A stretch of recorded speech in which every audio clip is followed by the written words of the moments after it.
Do you want to successfully complete the C722 Objective Assessment exam? Then you are in the right place. Our website provides a list of questions and answers for your success in the C722 OA exam for free. We understand that acing your OA exam can be quite challenging. That's why we provide completely free exam guides and practice questions for you. In this video, we will cover questions from selection criteria, non-numeric models, organisational structures, project phases, estimation methodologies. So let's get started. 1. A project manager must evaluate whether a proposed selection model accurately mirrors how the company conducts its operations and aligns with existing resources and capabilities. Which model selection criterion is the project manager primarily assessing in this evaluation scenario? A. Capable, B. Comparable, C. Realistic, D. Flexible. Can you guess the answer?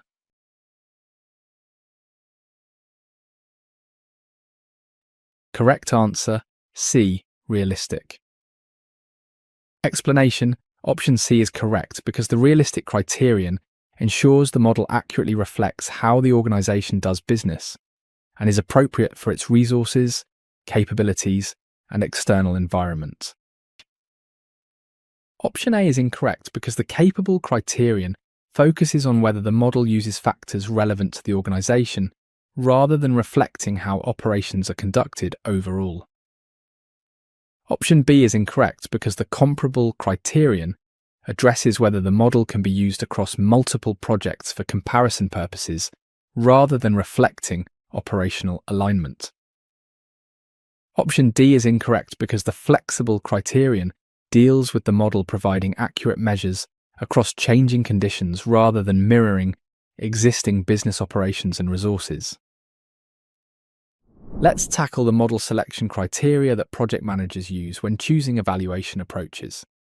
This question asks about the realistic criterion, and here's what that actually means. A realistic model accurately mirrors how the organisation actually operates, its day-to-day business practices, its available resources, and its existing capabilities. Think of it as a reality check. Does this evaluation tool fit our actual situation, or is it designed for some hypothetical, perfect company? The other criteria serve different purposes. Capable asks whether the model covers the right factors for your organisation. Comparable is about using the same model across multiple projects so you can compare apples to apples. Flexible deals with whether the model still works when conditions change mid-project. But when the question specifically mentions reflecting operations and aligning with existing resources and capabilities, that's the realistic criterion doing its job. Here's a WGU C722 OA exam tip for you. When you see questions about models matching actual business operations, resources, or capabilities, realistic is your answer. Quick recall hook. Realistic equals reality check. Does it match how we actually work? 2. An organisation focused on long-term value wants to select a project evaluation approach that comprehensively analyses future cash flows over the entire project lifespan. Which model selection criterion should guide their choice of an appropriate financial evaluation tool for this situation? A. Capable, B. Realistic, C. Comparable, D. Low cost. What do you think is the answer?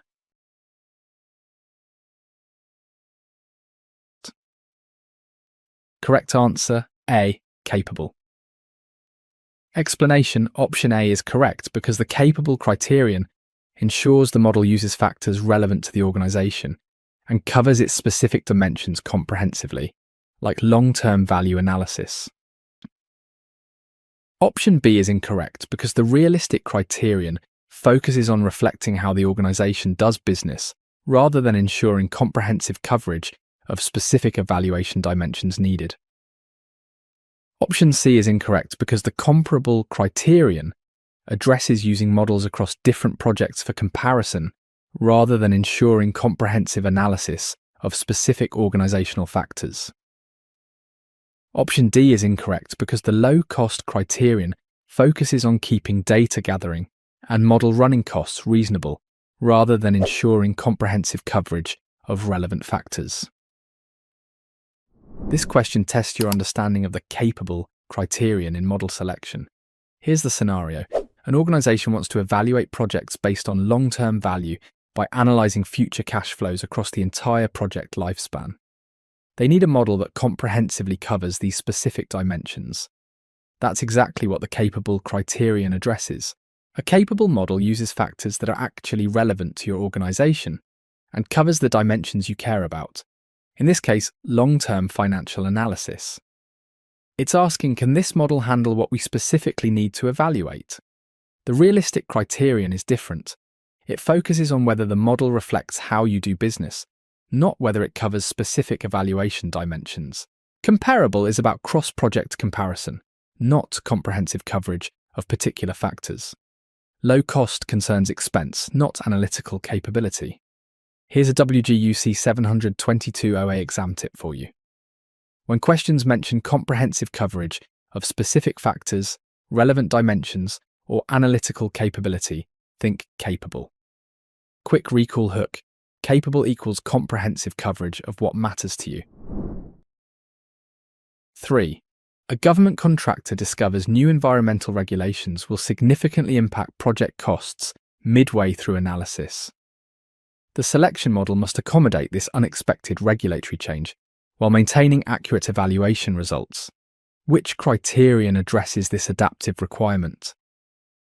A. Comparable. B. Capable. C. Realistic. D. Flexible. Can you guess the answer?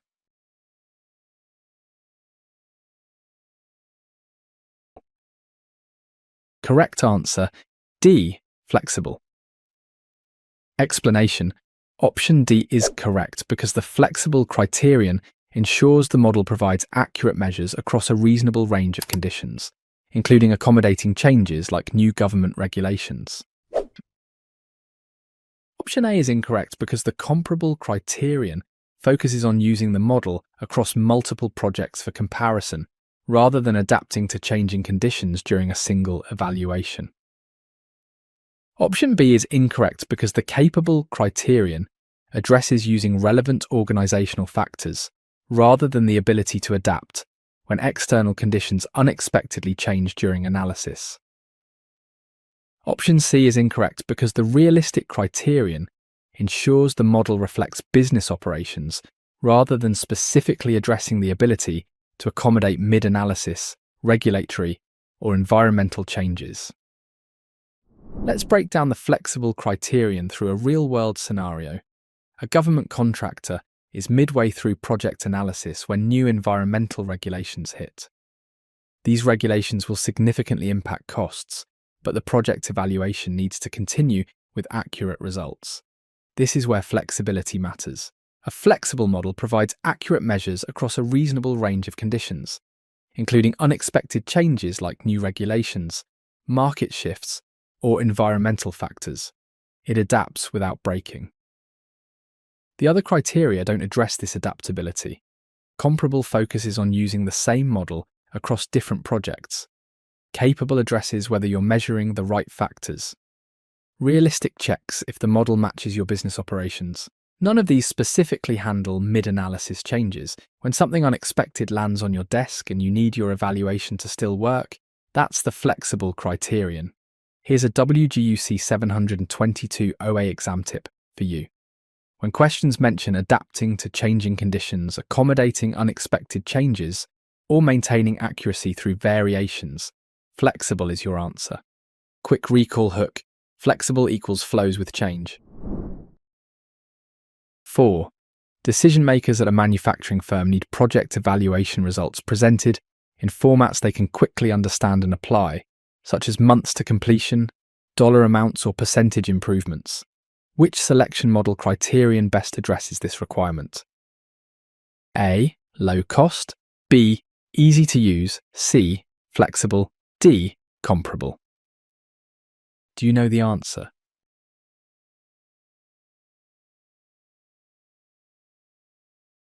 Correct answer, B. Easy to use. Explanation. Option B is correct because the easy-to-use criterion ensures the model provides results in reasonable time and outputs that decision-makers can easily understand and apply. Option A is incorrect because the low-cost criterion focuses on keeping data gathering and model running expenses reasonable, rather than on producing easily understandable results for decision-makers. Option C is incorrect because the flexible criterion addresses providing accurate measures across changing conditions, rather than ensuring outputs are presented in easily understandable formats. Option D is incorrect because the comparable criterion focuses on enabling comparison across multiple projects, rather than ensuring individual project results are easily understood by decision-makers. This question focuses on the easy-to-use criterion, and it highlights something often overlooked: who actually uses the evaluation results? Decision-makers at a manufacturing firm need results they can quickly understand: months to completion, dollar amounts, percentage improvements. Not complex statistical outputs requiring a PhD to interpret. The easy-to-use criterion ensures the model provides results in reasonable time with outputs that decision-makers can actually apply. It's about practical utility at the decision-making level. Low cost addresses expenses of running the model, not output clarity. Flexible handles changing conditions, not presentation format. Comparable enables cross-project comparison, not individual result comprehension. The key phrase in this question is formats they can quickly understand and apply, that points directly to ease of use. Here's a WGU C722 OA exam tip for you. When questions mention understandable outputs, reasonable time, or results decision makers can apply, easy to use is your answer. Quick recall. Hook. Easy to use equals easy to understand for the people who matter. 5. A small company evaluating a minor infrastructure upgrade realizes that hiring an external consultant to run and interpret the evaluation model would cost more than the projected project benefits. Which criterion did they fail to consider? A. Flexible. B. Realistic. C. Low cost. D. Capable. Can you guess the answer?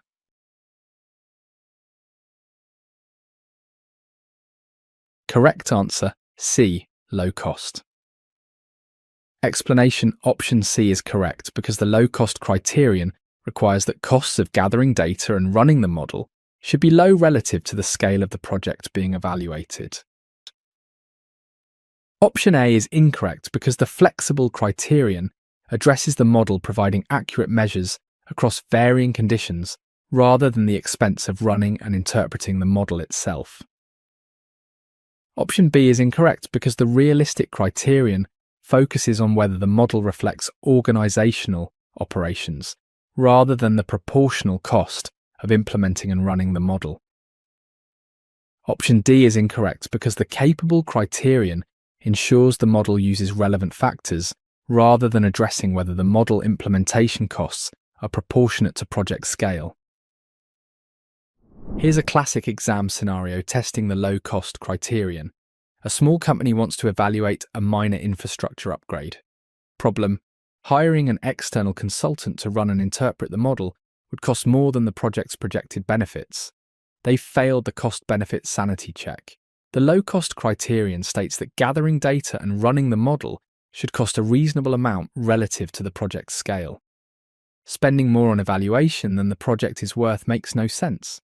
This isn't about whether the model adapts to changes. That's flexible. It's not about matching business operations. That's realistic. It's not about covering the right factors. That's capable.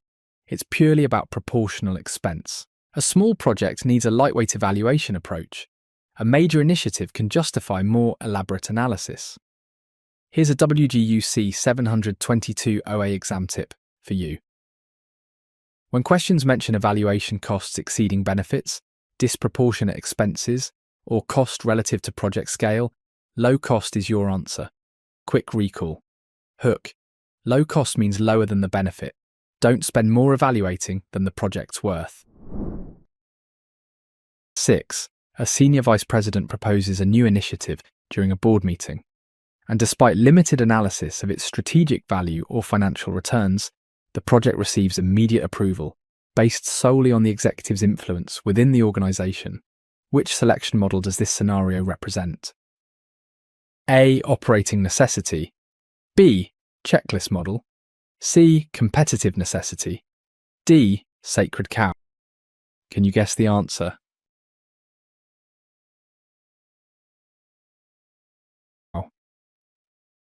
Correct answer, D. Sacred cow. Explanation. Option D is correct because sacred cow projects are suggested by senior leadership or powerful constituents and are often approved to satisfy leader expectations with little regard for viability.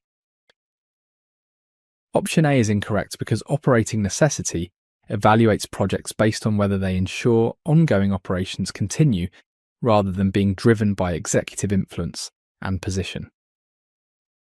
Option B is incorrect because checklist models use a series of standardized questions to systematically evaluate projects rather than approving based on who proposed the initiative. Option C is incorrect because competitive necessity requires justification and documented outcomes to ensure company viability in the market rather than approval based on leadership influence. Time to learn about the sacred cow, one of the non-numeric selection models you'll see on the exam. The scenario: a senior VP proposes a new initiative during a board meeting. Despite limited analysis of strategic value or financial returns, it gets immediate approval. Why? Because of who proposed it. That's a sacred cow. Sacred cow projects are suggested by senior leadership or powerful constituents and get approved primarily to satisfy that leader's expectations. Actual viability analysis takes a back seat to organisational politics. This differs from operating necessity, which evaluates based on operational continuity needs. It's not a checklist model, which uses standardised evaluation questions.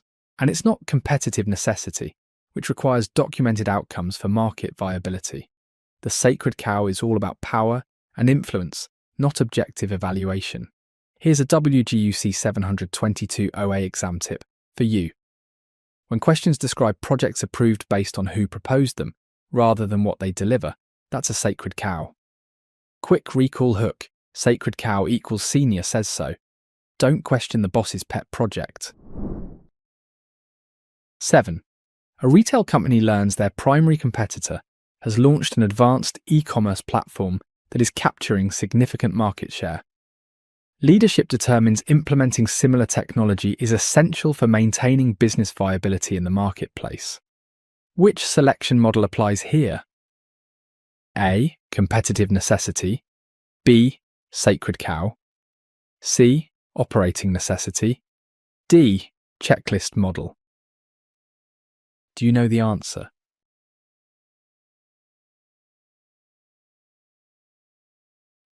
Correct answer, A.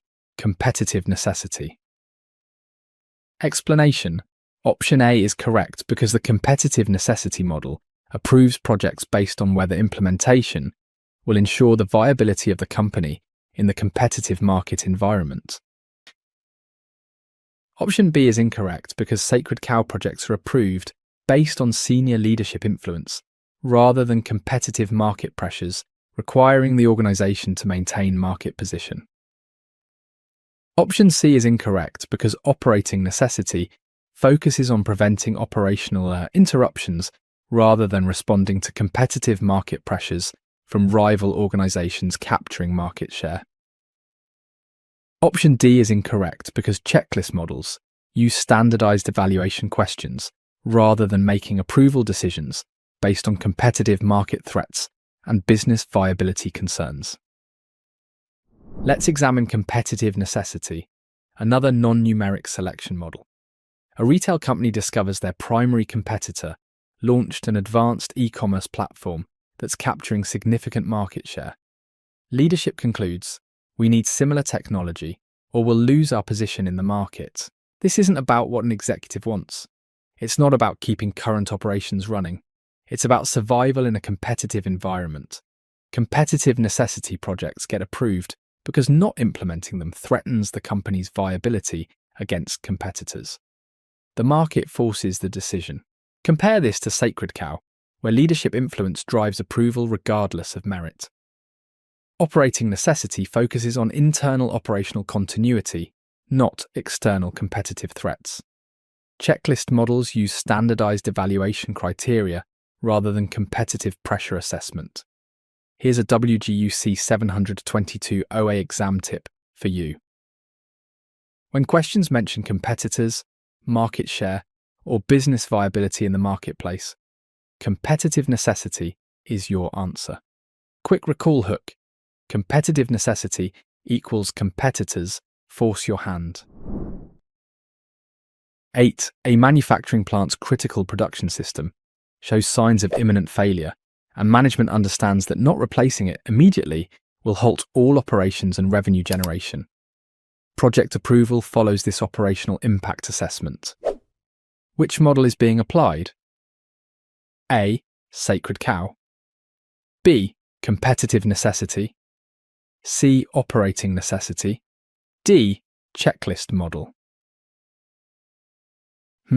What do you think is the answer?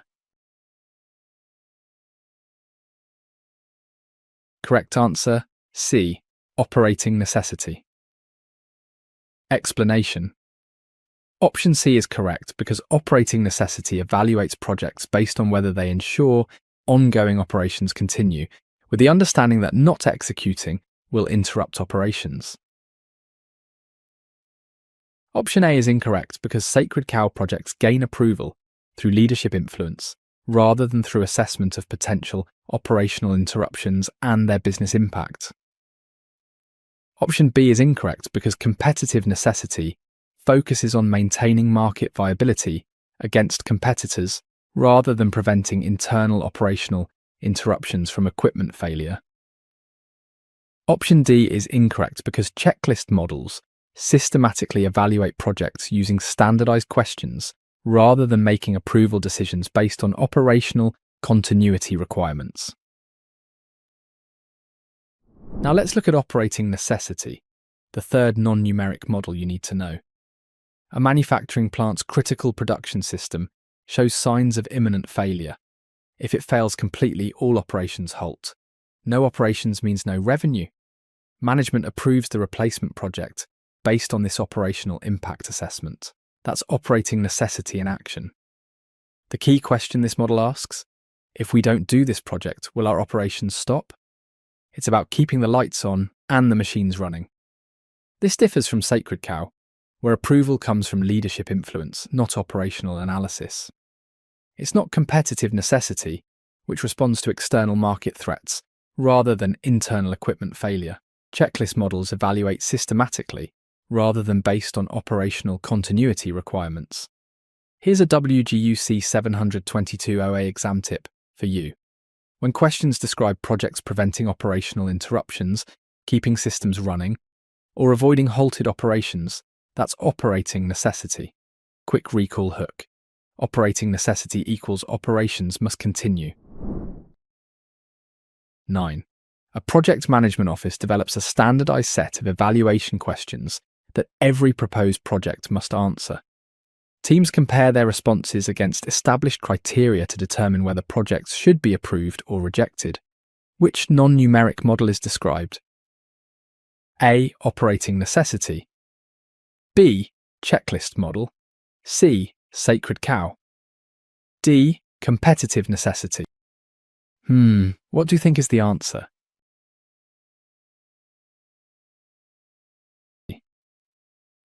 Correct answer, B. Checklist model. Explanation. Option B is correct because checklist models use a series of standardized questions to evaluate each potential project, comparing answers to determine acceptance or rejection decisions.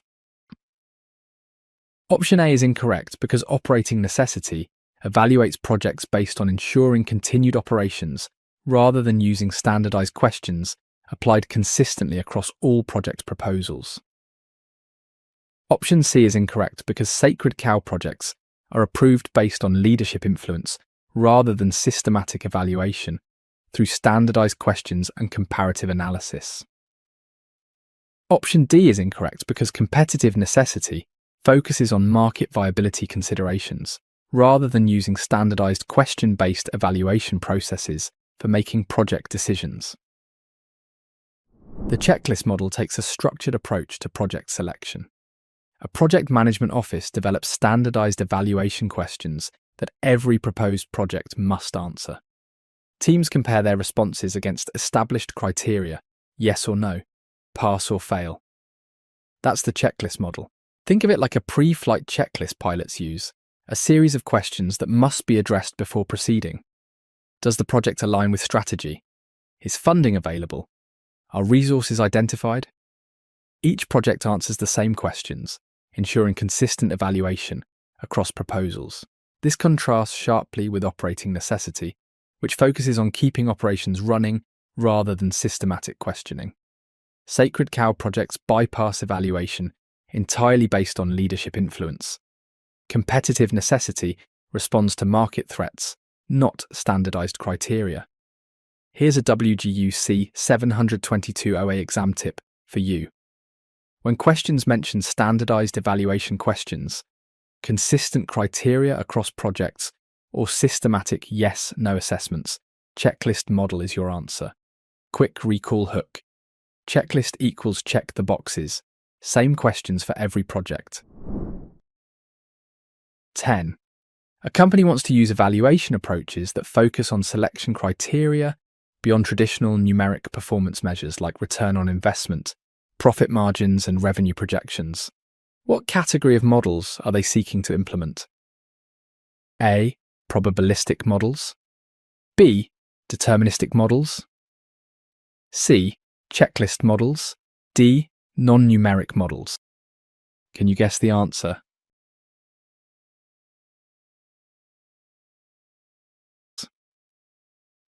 Correct answer, D. Non-numeric models. Explanation: option D is correct because non-numeric or non-financial models focus on selection criteria not limited to traditional numeric performance measures like return on investment, profit, and revenue. Option A is incorrect because probabilistic models are estimation techniques dealing with uncertainty in activity durations rather than a category of project selection approaches avoiding numeric measures. Option B is incorrect because deterministic models are estimation techniques for predictable durations rather than project selection approaches that avoid traditional financial performance measures. Option C is incorrect because while checklist models are one type of non-numeric approach, the question asks about the broader category that encompasses all non-financial selection methods. This question asks about the broader category of non-numeric models. A company wants evaluation approaches that go beyond traditional numeric measures like ROI, profit margins, and revenue projections. They're looking for the category, not a specific model. That category is non-numeric models, also called non-financial models. These include sacred cow, competitive necessity, operating necessity, and checklist models, all the selection approaches that don't reduce decisions to dollar figures alone. The other options miss the mark. Probabilistic models deal with uncertainty in activity duration estimates. That's PERT territory. Deterministic models handle predictable durations. Think fixed activity times. Checklist models are just one type of non-numeric approach, not the entire category. Here's a WGU C722 OA exam tip for you. When questions ask about selection criteria beyond traditional financial measures or numeric performance, the answer is non-numeric models as the category. Quick recall hook. Non-numeric equals not about the numbers. 11. An organization maintains clear departmental boundaries where functional managers control their staff and project work is prioritized within each department. Subject matter experts can work on multiple projects, but cross-departmental resource sharing is difficult. Which organizational structure is described? A. Functional. B. Strong matrix. C. Projectized. D. Balanced matrix. What do you think is the answer?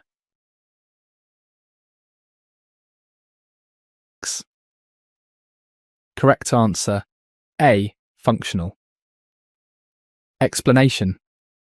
Option A is correct because functional organizations have clear departmental authority, allow subject matter experts to work on multiple projects, but make utilizing resources across functions difficult. Option B is incorrect because strong matrix organizations give project managers significant control over scope, schedule, budget, and personnel assignments, rather than maintaining strict departmental boundaries. Option C is incorrect because projectized organizations assign subject matter experts directly to project managers, rather than having them remain under departmental control working across multiple projects. Option D is incorrect because balanced matrix requires close cooperation between project and functional managers with shared responsibilities rather than maintaining strict departmental resource boundaries. Let's explore organizational structures, starting with the functional organization. The scenario describes clear departmental boundaries where functional managers control their staff. Project work gets prioritized within each department. Subject matter experts can work on multiple projects, but sharing resources across departments? That's difficult. Welcome to the functional organization. In this structure, departments rule. Engineering answers to the engineering manager. Marketing answers to the marketing manager. Projects happen within these silos. The upside, SMEs maintain depth in their specialty and can contribute to multiple projects. The downside, cross-functional coordination is a headache. Strong matrix gives project managers significant control, not the case here. Projectized assigns SMEs directly to project managers, opposite of what's described. Balanced matrix shares responsibilities between project and functional managers. This scenario shows functional managers firmly in control. Here's a WGU C722 OA exam tip for you. When questions describe departmental boundaries, functional manager control, and difficulty sharing resources across departments, that's a functional organization. Quick recall hook. Functional equals functions rule the roost. 12. A technology company assigns specialized engineers directly to a single project manager who has full authority over all aspects of the work. Team members worry about their assignments after project completion because they no longer report to functional departments. Which structure is being used? A. Weak matrix. B. Functional. C. Projectized. D. Balanced matrix. What do you think is the answer?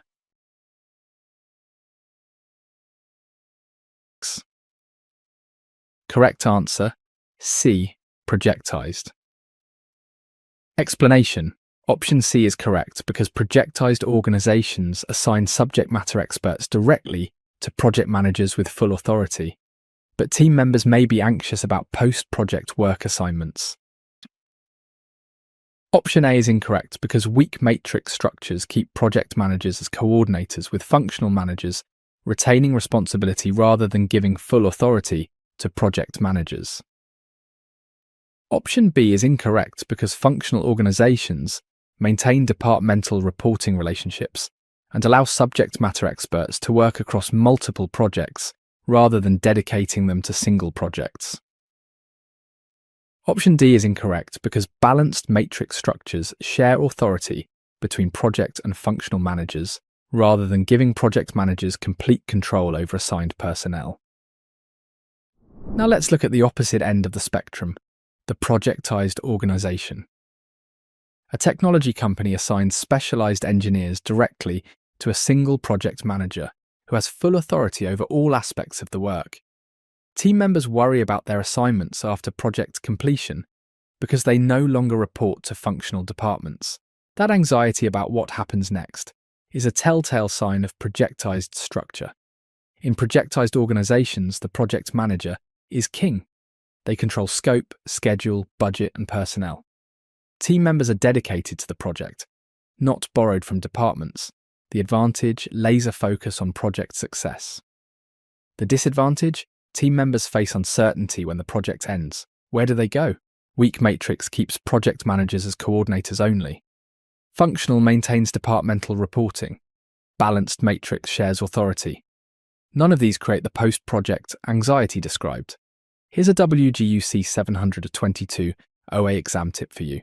When questions mention full PM authority, dedicated resources and team anxiety about post-project assignments, that's projectized. Quick recall hook. Projectized equals project manager has all power, but people worry about what's next. 13. In this organizational arrangement, the project manager defines overall plans, schedules, and budgets, while functional managers determine how work will be accomplished and assign their personnel to execute according to established standards. Which matrix type requires this close cooperation? A. Strong matrix. B. Weak matrix. C. Projectized. D. Balanced matrix. Can you guess the answer?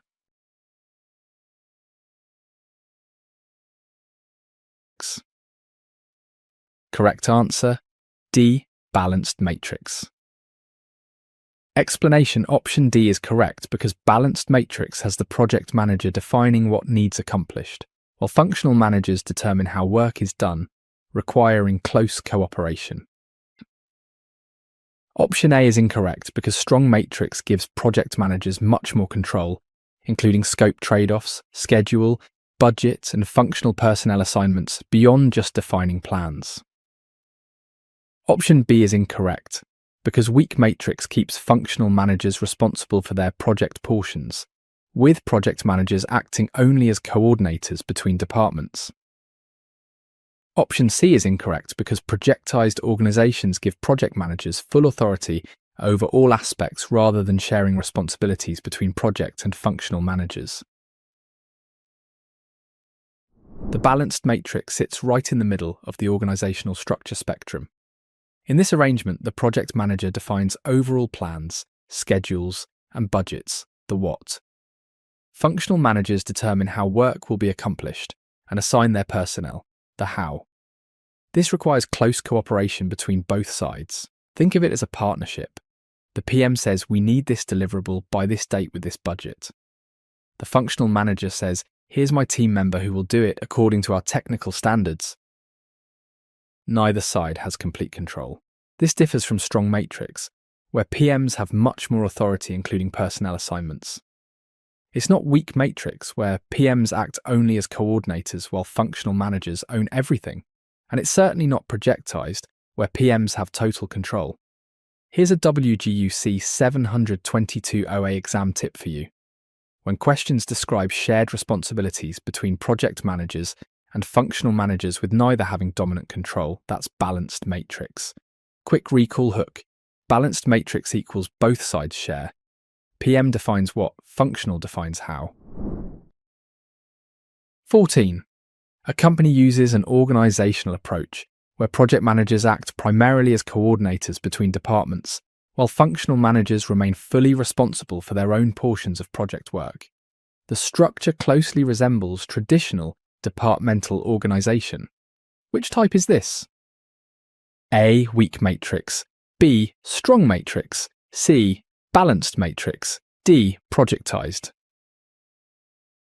Do you know the answer?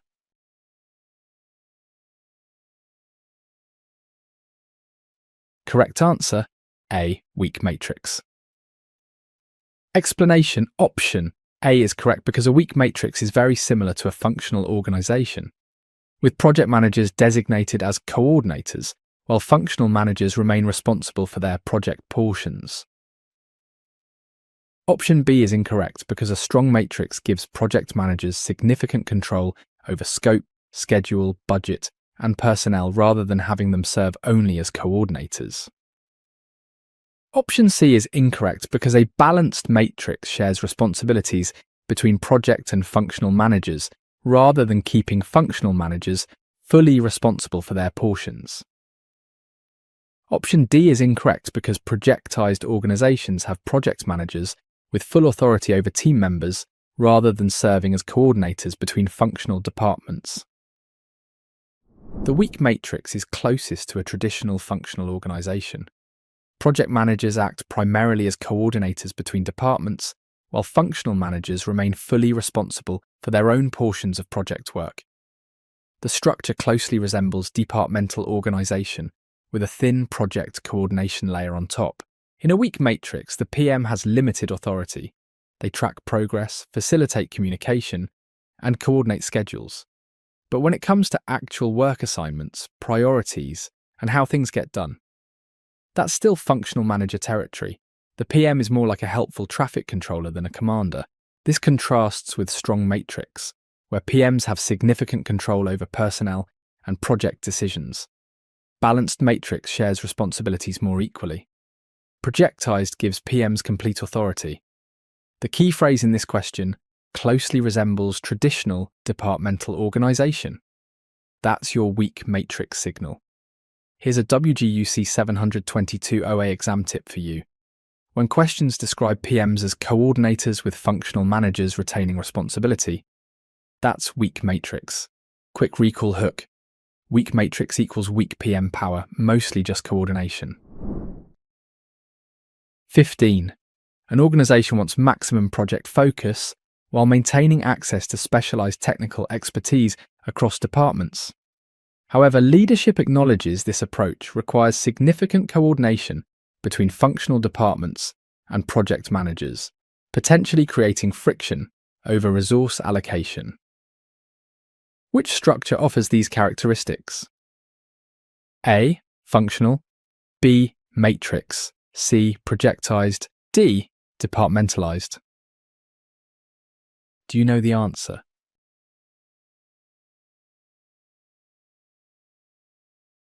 Correct answer. B. Matrix. Explanation. Option B is correct because matrix organizations provide project focus with access to specialized technical resources, but require coordination between departments and can create resource balancing friction.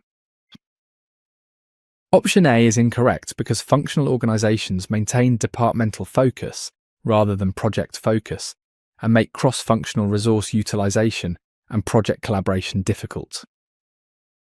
Option C is incorrect because projectized organizations dedicate resources to projects, reducing access to the broader technical expertise reservoir available in functional departments. Option D is incorrect because departmentalized is another term for functional organization which does not provide the project-centric focus while maintaining access to broad technical expertise. This question tests your understanding of matrix organizations generally. An organization wants maximum project focus while maintaining access to specialized technical expertise across departments, but they acknowledge this requires significant coordination and can create friction over resource allocation. That's the matrix trade-off in a nutshell. Matrix structures blend functional and projectized approaches. You get project focus because project managers drive initiatives. You maintain technical expertise access because specialists remain connected to their functional homes. But you also get complexity. Two bosses, competing priorities, resource battles. The question specifically asks about the structure offering these characteristics. Project focus plus technical access plus coordination friction. That's generic matrix, the parent category of weak, balanced, and strong variants. Functional organizations don't provide project focus. Projectized reduces access to broader technical expertise. Departmentalized is just another word for functional. Here's a WGU C722 OA exam tip for you. When questions mention project focus combined with functional, expertise, access, and coordination challenges, that's matrix organization. Quick recall hook. Matrix equals mix of both worlds with friction included. 16.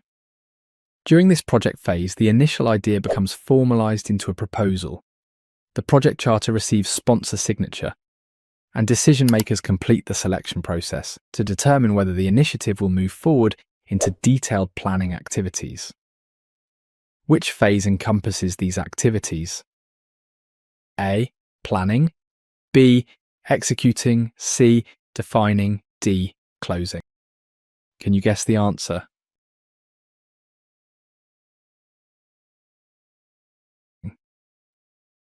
Correct answer, C. Defining. Explanation: option C is correct because the defining phase formalizes the project idea into a proposal, gets the charter signed by the sponsor, and completes the selection decision process. Option A is incorrect because the planning phase occurs after defining and focuses on detailed planning, identifying outcomes, and approving scope, budget, and schedule baselines. Option B is incorrect because the executing phase involves monitoring, controlling, and completing the bulk of work activities rather than formalizing proposals and obtaining charter signatures. Option D is incorrect because the closing phase delivers and evaluates project outcomes and closes procurement activities rather than formalizing proposals and making selection decisions. Let's walk through the 4 project phases, starting with the defining phase. During defining, the initial idea becomes formalized into a proposal. The project charter gets signed by the sponsor. Decision makers complete the selection process to determine whether the initiative moves forward. It's the birth of the project as an official entity. Think of defining as answering the question, should this project exist? The idea transforms from a concept in someone's head to a documented, approved initiative with executive sponsorship. Planning comes after defining. That's when you get into detailed work, breakdown structures, and baseline approvals. Executing involves the actual work of producing deliverables. Closing delivers outcomes and wraps up contracts. None of those phases handle the initial formalization and approval that defining covers. Here's a WGU C722 OA exam tip for you. When questions mention formalizing proposals, charter signatures, or project selection decisions, that's the defining phase. Quick recall hook. Defining equals, does this project deserve to exist? 17. After a project receives approval, the team engages in comprehensive planning activities, including identifying specific project outcomes, establishing detailed work breakdown structures, and obtaining formal approval for the scope, budget, and schedule baselines. Which phase includes these activities? A. Planning. B. Defining. C. Executing. D. Closing. Do you know the answer?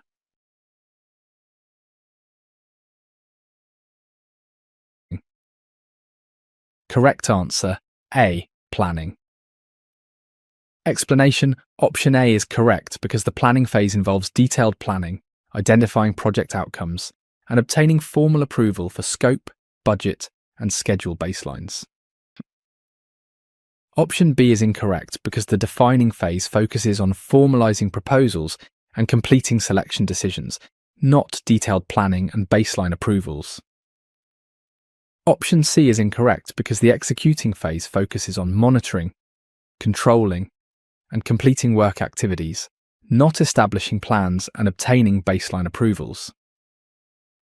Option D is incorrect because the closing phase focuses on delivering outcomes and closing procurements, not identifying outcomes or obtaining baseline approvals. After the defining phase comes planning, where the real work of preparation happens.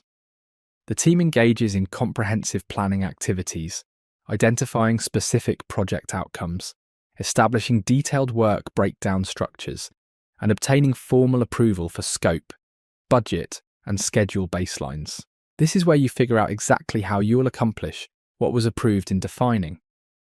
Planning answers the question, how will we get this done? You break down work into manageable pieces.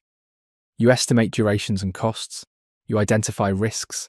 You get formal sign-off on the baselines that will govern the rest of the project. Defining happens before planning. That's proposal and charter territory. Executing comes after planning. You can't do work without a plan. Closing happens last, delivering outcomes and wrapping up. The sequence matters. You can't plan what hasn't been defined, and you can't execute what hasn't been planned. Here's a WGU C722 OA exam tip for you. When questions mention detailed planning, WBS development, or baseline approvals for scope, budget, and schedule, that's the planning phase. Quick recall hook. Planning equals plan the attack before you attack the plan. 18. The project team monitors and controls work activities while completing the bulk of effort needed to produce the promised deliverables. This phase concludes when all work activities producing final deliverables are ready for customer delivery. Which phase describes this scenario? A. Defining, B. Planning, C. Closing, D. Executing. Do you know the answer?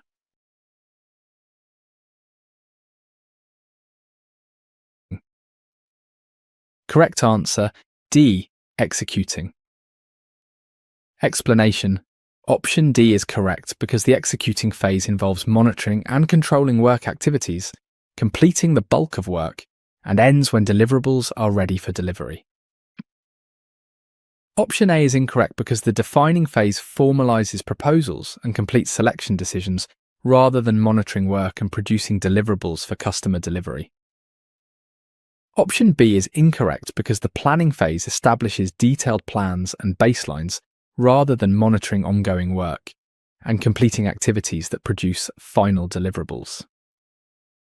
Option C is incorrect because the closing phase evaluates and delivers outcomes after work is completed, rather than monitoring and controlling work activities during production. The executing phase is where the rubber meets the road. The project team monitors and controls work activities while completing the bulk of effort needed to produce the promised deliverables. This phase concludes when all work activities producing final deliverables are ready for customer delivery. Executing is the doing phase. You've defined what you want. You've planned how to get it. Now you actually build it. The team works through tasks, produces outputs, and tracks progress against those baselines you established in planning. When something goes off track, you control it, adjusting as needed while keeping the project on course. Defining is too early. That's proposal territory. Planning establishes the roadmap but doesn't travel it. Closing happens after work is done. You can't deliver what hasn't been built. The key phrase here: bulk of effort and producing deliverables. Here's a WGU C722 OA exam tip for you. When questions mention monitoring, controlling, completing work, or producing deliverables, that's the executing phase. Quick recall hook. Executing equals execute the plan, do the actual work. 19. Following completion of all project work activities, the team delivers outcomes to stakeholders for evaluation and acceptance determination. Additionally, all procurement contracts and vendor agreements are formally concluded during this stage. Which phase encompasses these final activities? A. Executing, B. Closing, C. Planning, D. Defining. What do you think is the answer?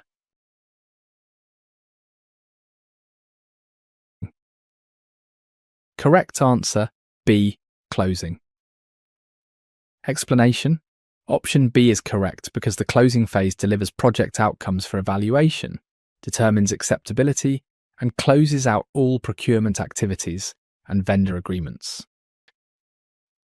Option A is incorrect because the executing phase focuses on completing work activities and producing deliverables rather than delivering for evaluation and closing procurement contracts. Option C is incorrect because the planning phase establishes plans and baselines rather than delivering outcomes for acceptance and concluding procurement activities. Option D is incorrect because the defining phase formalizes proposals and obtains charter approval rather than delivering outcomes and closing procurement agreements. The closing phase wraps everything up. Following completion of all project work activities, the team delivers outcomes to stakeholders for evaluation and acceptance determination. Additionally, all procurement contracts and vendor agreements are formally concluded. It's the finish line. Closing answers the question, did we deliver what we promised? The customer evaluates deliverables and determines acceptability. All those vendor contracts you signed during the project, time to close them out, lessons learned get documented, resources get released, the project officially ends. Executing must complete before closing can begin. You can't deliver work that isn't finished. Planning and defining are far too early. Closing is the end, not the beginning or middle. The dual focus on customer acceptance and procurement closure is distinctive to this phase. Here's a WGU C722 OA exam tip for you. When questions mention delivering outcomes for evaluation, acceptance determination, or closing procurement contracts, that's the closing phase. Quick recall hook. Closing equals close the books, deliver, accept, and wrap up. 20. A project manager needs to understand the correct sequence of major project stages from initial concept through final delivery. The organization follows standard project management practices, identifying 4 general phases for all initiatives. What is the correct sequential order of these phases? A. Planning, defining, executing, closing. B. Defining, executing, planning, closing. C. Defining, planning, executing, closing. D. Planning, executing, defining, closing. What do you think is the answer? Correct answer, C. Defining, planning, executing, closing. Explanation. Option C is correct because the 4 general project phases occur sequentially as defining, planning, executing, and closing according to standard project management practices. Option A is incorrect because planning cannot occur before defining, since the project must first be formalized, chartered, and selected before detailed planning activities can begin. Option B is incorrect because executing cannot occur before planning, since work activities require established plans, baselines, and approved scope before execution can commence. Option D is incorrect because defining must occur first to formalize the project and obtain approval before any planning or execution activities can logically take place. This question tests whether you know the correct sequence of project phases. A project manager needs to understand the major stages from initial concept through final delivery. The 4 phases in correct order: defining, planning, executing, closing. This sequence is logical and non-negotiable. You must define what the project is before you can plan how to do it. You must plan the work before you can execute it. You must execute and complete the work before you can close out the project. Each phase depends on the previous one. The wrong answers all violate this logical sequence. Planning before defining means planning something that hasn't been approved yet. Executing before planning means doing work without a roadmap. Any sequence that puts defining anywhere but first fails the logic test. How can you plan or execute something that doesn't officially exist yet? Here's a WGU C722 OA exam tip for you. Remember the sequence as DPEC. Define it, plan it, execute it, close it. Quick recall hook. DPEC equals do projects efficiently and completely. Defining, planning, executing, closing. 21. A project manager needs to estimate activity durations for a complex defense project where completion times are uncertain and may vary significantly. The method uses statistical approaches with optimistic, pessimistic, and most likely estimates to calculate expected durations. Which method is most appropriate? A. Critical path method. B. Waterfall method. C. Critical chain project management. D. PERT. Do you know the answer?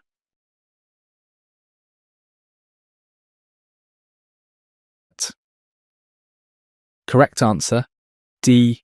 PERT. Explanation. Option D is correct because PERT uses a statistical approach to estimate activity duration times that vary, employing optimistic, pessimistic, and most likely estimates for calculations. Option A is incorrect because critical path method assumes activity duration estimates do not vary and time can be reliably estimated rather than using statistical probability approaches. Option B is incorrect because waterfall method is a sequential development approach where work flows downward rather than a statistical technique for estimating variable activity durations. Option C is incorrect because critical chain project management focuses on managing resource constraints and uncertainties through buffers rather than statistical duration estimation techniques. Let's dig into PERT, Program Evaluation and Review Technique. A project manager needs to estimate activity durations for a complex defense project where completion times are uncertain and may vary significantly. The method uses optimistic, pessimistic, and most likely estimates to calculate expected durations. That's PERT in action. PERT was actually developed for the US Navy's Polaris missile program precisely because activity durations couldn't be predicted with certainty. It uses statistical approaches to handle this variability. You collect 3 estimates: best case, worst case, and most realistic. Then you calculate a weighted average. Critical path method assumes durations don't vary. Fixed values, no statistics. Waterfall is a sequential development methodology, not an estimation technique. Critical chain project management focuses on resource constraints and buffers, not statistical duration estimation. Here's a WGU C722 OA exam tip for you. When questions mention uncertain durations, 3-point estimates, or statistical approaches to time estimation, that's PERT. Quick recall hook. PERT equals probably estimates range of time. Optimistic, pessimistic, most likely. 22. A manufacturing company needs to plan projects in their production plants where activity durations are highly predictable and can be reliably estimated based on historical experience. Time estimates are considered fixed values without significant variation. Which method suits this environment? A.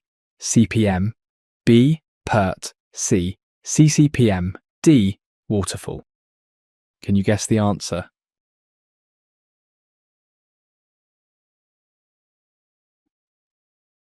Correct answer, A. CPM.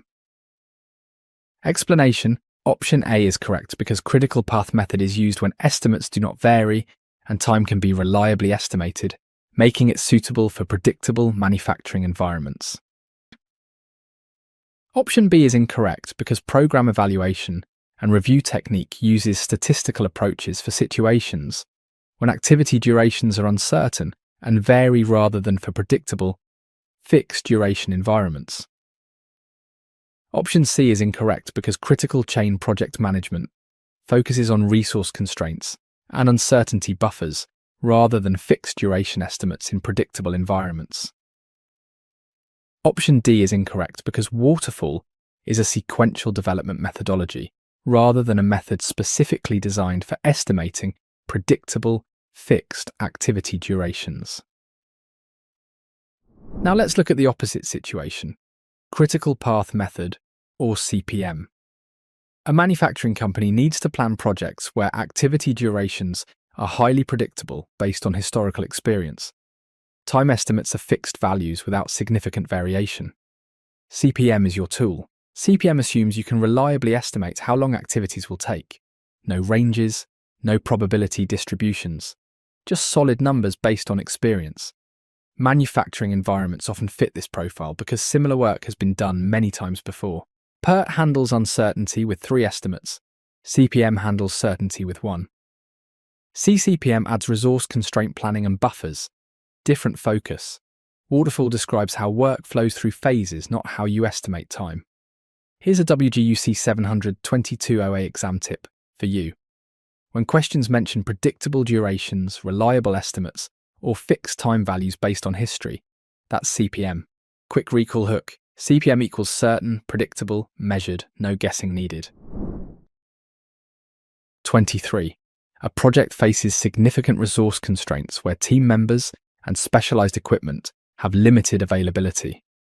The methodology explicitly verifies resource capacity at each step and incorporates time buffers when critical resources might fall behind or become unavailable. Which approach addresses these concerns?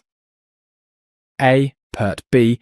Waterfall, C. CCPM, D. CPM.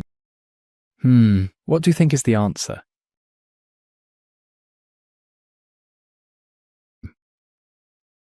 Correct answer, C. CCPM. Explanation: option C is correct because critical chain project management assumes limited resource supply, specifically plans for resource availability, and builds time buffers for when resources fall behind. Option A is incorrect because program evaluation and review technique focuses on statistical duration estimation, using 3-point estimates rather than specifically planning for limited resource availability and capacity constraints. Option B is incorrect because waterfall is a sequential development methodology where work flows through phases rather than specifically addressing resource constraints and availability buffers. Option D is incorrect because critical path method focuses on activity sequences and duration estimates rather than specifically verifying resource capacity and incorporating availability buffers. Critical Chain Project Management, CCPM, tackles a problem neither CPM nor PERT directly addresses: resource constraints. A project faces limited availability of team members and specialized equipment. The methodology verifies resource capacity at each step and builds time buffers when critical resources might fall behind or become unavailable. CCPM assumes resources are limited, not infinite. Your best engineer can't work on 3 projects simultaneously. That specialized testing equipment has other demands. CCPM plans for these realities and adds protective buffers. PERT focuses on statistical duration estimation, not resource availability. Waterfall describes sequential phase flow, not resource planning. CPM calculates activity sequences assuming resources are available when needed. None of these specifically verify capacity and build resource availability buffers. Here's a WGU C722 OA exam tip for you. When questions mention limited resources, resource availability verification, or time buffers for resource constraints, that's CCPM. Quick recall hook. CCPM equals constrained chain protects with margins. Resources limited, buffers added. 24. A software development team follows a traditional approach where work flows sequentially through distinct phases. Designers complete specifications before handing off to programmers, who then pass completed code to quality analysts for testing before customer acceptance. Which methodology is being followed? A. PERT, B. Waterfall, C. CCPM, D. PRINCE2. What do you think is the answer? Correct answer, B. Waterfall. Explanation: option B is correct because waterfall method has work flowing sequentially downward through phases, with each phase completing before handing off to the next in linear fashion. Option A is incorrect because PERT is a statistical technique for estimating variable activity durations rather than a sequential development methodology with phase handoffs. Option C is incorrect because critical chain project management focuses on resource constraints and buffers rather than sequential phase-based development with distinct handoff points. Option D is incorrect because PRINCE2 is a structured method focusing on output specification and specific processes rather than the sequential handoff pattern characteristic of waterfall. The waterfall methodology gets its name from how work flows downward through distinct phases like water over a falls. A software development team follows this approach.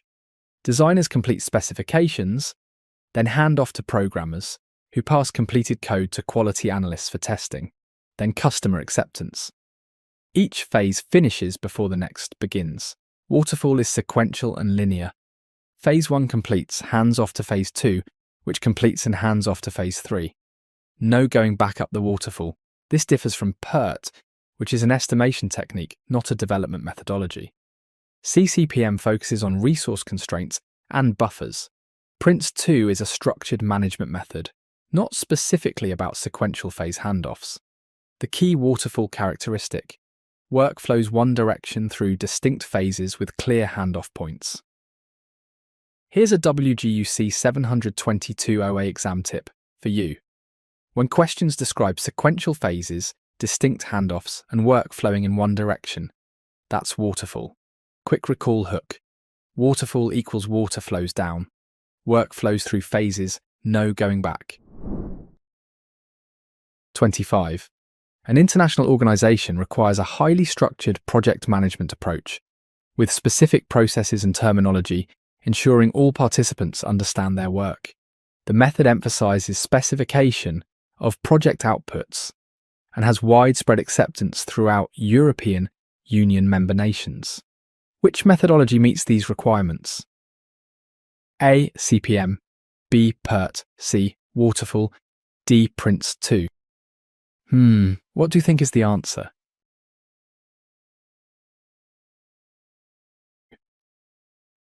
Correct answer, D. Prince2.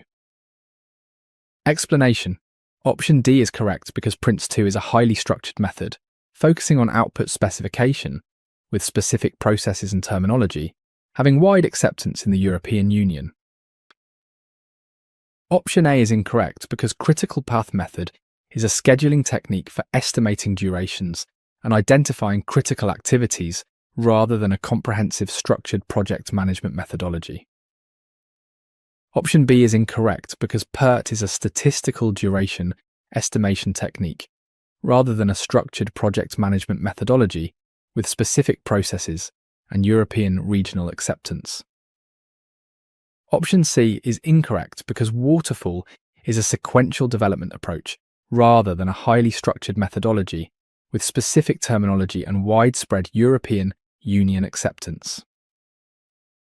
Prince2 stands out as a highly structured project management methodology with specific processes and terminology. An international organisation needs this kind of structure, so all participants understand their work using common language.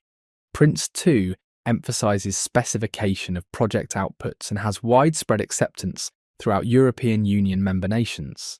Prince2 originated in the UK and became the de facto standard across much of Europe. It provides detailed processes, defined roles, and consistent terminology. Everyone speaks the same project management language. CPM is a scheduling technique for duration estimation, not a full methodology. PERT is also an estimation technique.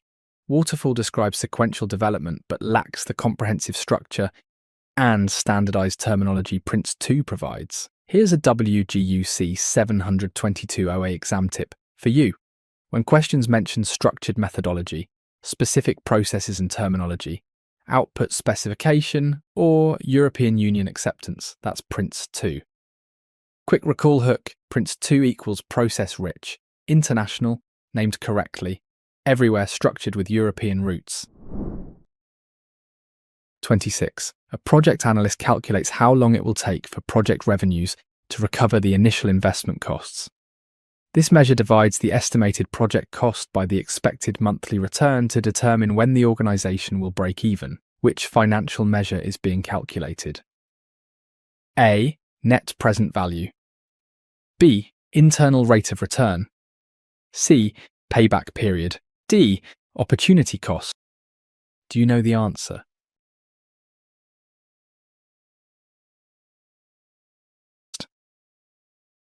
Correct answer, C. Payback period. Explanation. Option C is correct because payback period calculates the time required to earn back project costs by dividing estimated project cost by the monthly return amount. Option A is incorrect because net present value measures total future benefits minus costs using discounted cash flows rather than calculating the time to recover initial investment. Option B is incorrect because internal rate of return evaluates projects as financial investments focusing on potential rate of return rather than time to recover costs.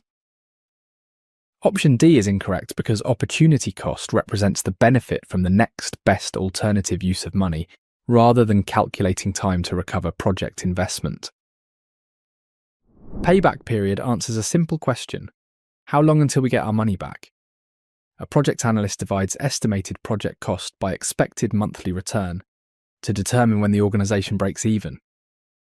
If a project costs $60,000 and returns $5,000 monthly, payback period is 12 months. It's straightforward math focused on cost recovery timing. Net present value measures total future benefits minus costs using discounted cash flows. More comprehensive but different focus. Internal rate of return evaluates projects as investments based on potential return rates. Opportunity cost represents benefits foregone from alternative investments. None of these specifically calculate the time to recover initial investment. That's payback period's job. Here's a WGU C722 OA exam tip for you. When questions mention time to recover costs, break-even timing, or cost divided by monthly return, that's payback period. Quick recall hook. Payback equals pay it back. How long to recover what you spent? 27. An organisation must choose between two projects but can only fund one initiative. The finance team explains that selecting Project Alpha means forgoing the benefits that Project Beta would have provided if those funds were invested there instead. Which financial concept describes this trade-off? A. Opportunity cost. B. Internal rate of return. C. Time value of money. D. Net present value. Do you know the answer?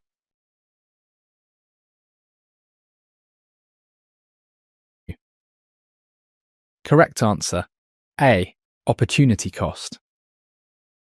Explanation: option A is correct because opportunity cost represents the benefit that the next best alternative use of the money would have provided if funds were used differently.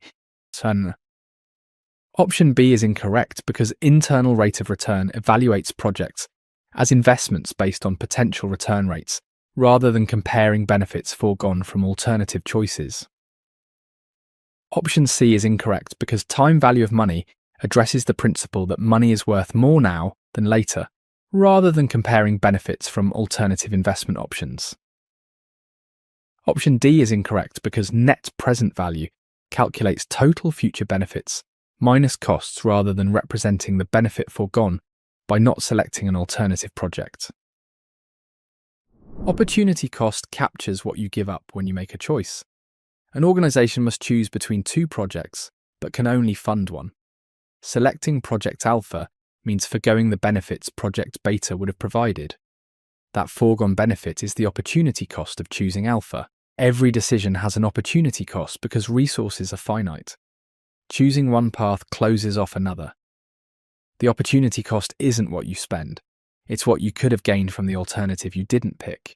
Internal rate of return evaluates projects based on return rates, not trade-offs between alternatives. Time value of money explains why current dollars beat future dollars. Net present value calculates total discounted benefits minus costs. None of these capture the what you give up concept. Here's a WGU C722 OA exam tip for you. When questions mention choosing between alternatives, foregone benefits, or what you lose by not selecting another option, that's opportunity cost. Quick recall hook. Opportunity cost equals other options benefit you lost. 28. A finance executive explains to the project selection committee that receiving $1 million today is preferable to receiving the same amount 5 years from now due to investment potential and inflation factors. Which fundamental financial principle supports this reasoning? A. Opportunity cost. B. Payback period. C. Internal rate of return. D. Time value of money. Do you know the answer?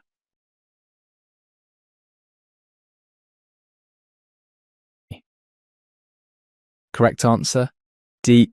Time value of money. Explanation: option D is correct because the time value of money principle states that money is worth more now than the same amount will be in the future due to its potential earning capacity. Option A is incorrect because opportunity cost refers to the potential benefits an investor misses out on when choosing one alternative over another. Option B is incorrect because payback period is the length of time required to recover the cost of an investment. Option C is incorrect because internal rate of return is a discount rate that makes the net present value of all cash flows from a particular project equal to zero. Time value of money explains why $1 today beats $1 tomorrow. A finance executive tells the project selection committee that receiving $1 million today is preferable to receiving the same amount 5 years from now. Why? Investment potential and inflation. Money in hand can be invested immediately, earning returns over those 5 years. Inflation erodes purchasing power over time. $1 million buys less in 5 years than today. This principle underlies most financial analysis in project management. Opportunity cost compares benefits from alternative investments. Different concept. Payback period calculates time to recover costs. Internal rate of return evaluates potential investment returns. None of these establish the core principle that present money exceeds future money in value. Here's a WGU C722 OA exam tip for you. When questions mention money worth more now than later, investment potential, or inflation impact on future money, that's time value of money. Quick recall hook. TVM equals today's money valuable. A dollar now beats a dollar later. 29. A project evaluation team needs to assess potential projects as if they were financial investments, comparing each initiative against other investment opportunities based on the potential rate of return each might generate for the organization. Which metric serves this purpose? A. Payback period. B. Internal rate of return. C. Opportunity cost. D. Net present value. What do you think is the answer?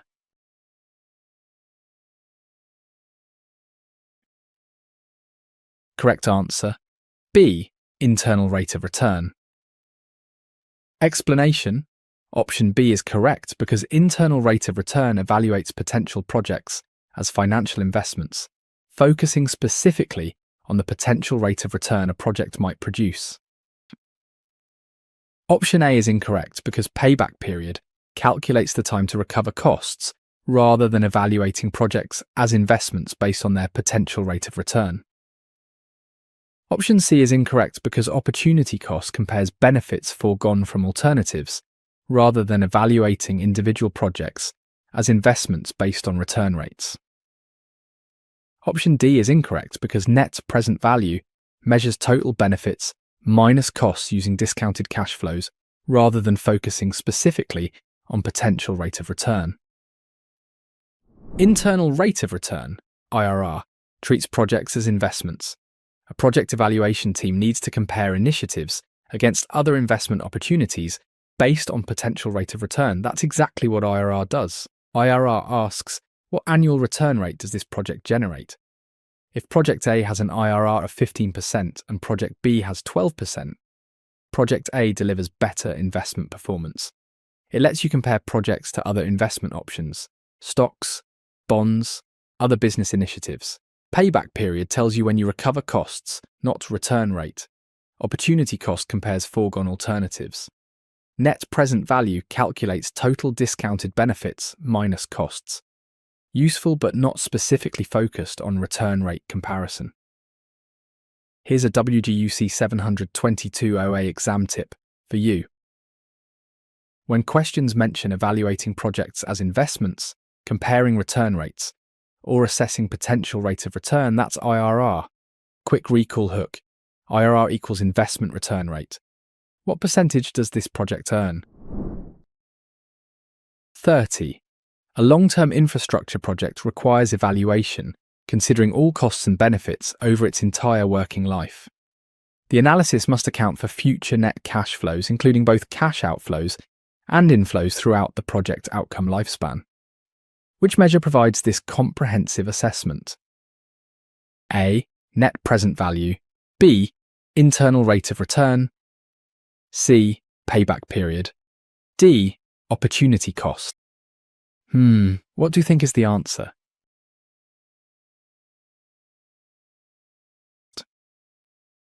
Correct answer, A. Net present value. Explanation. Option A is correct because net present value measures total future benefits minus costs using the concept of future net cash flows over the entire working life. Option B is incorrect because internal rate of return focuses on potential return rates rather than comprehensively measuring all future cash flows over the entire project lifespan. Option C is incorrect because payback period only calculates time to recover initial costs rather than evaluating all cash flows throughout the complete project working life. Option D is incorrect because opportunity cost compares benefits from alternative investments rather than assessing total future cash flows over the entire project outcome lifespan. Net present value, NPV, takes the long view. A long-term infrastructure project requires evaluation, considering all costs and benefits over its entire working life. The analysis accounts for future net cash flows, both outflows and inflows, throughout the project lifespan. NPV delivers this comprehensive assessment. NPV works by discounting all future cash flows to present value, then subtracting costs from benefits. A positive NPV means the project adds value. Negative means it destroys value. It captures everything over the project's life. IRR focuses specifically on return rate percentage, not comprehensive cash flow analysis. Payback period only calculates time to recover initial costs, ignores everything after break-even. Opportunity cost compares alternatives, not total project value. Here's a WGU C722 OA exam tip for you. When questions mention total future benefits, minus costs, entire working life analysis, or comprehensive cash flow assessment, that's NPV. Quick recall hook. NPV equals net present value. All cash flows, whole project life discounted to today. 31. A project manager faces a construction project where task completion times are highly predictable based on extensive historical data and past performance records. Estimates can be stated as single fixed values with high confidence. Which category of estimation techniques is most appropriate? A. Probabilistic techniques. B. Beta distribution. C. Triangular distribution. D. Deterministic techniques. What do you think is the answer?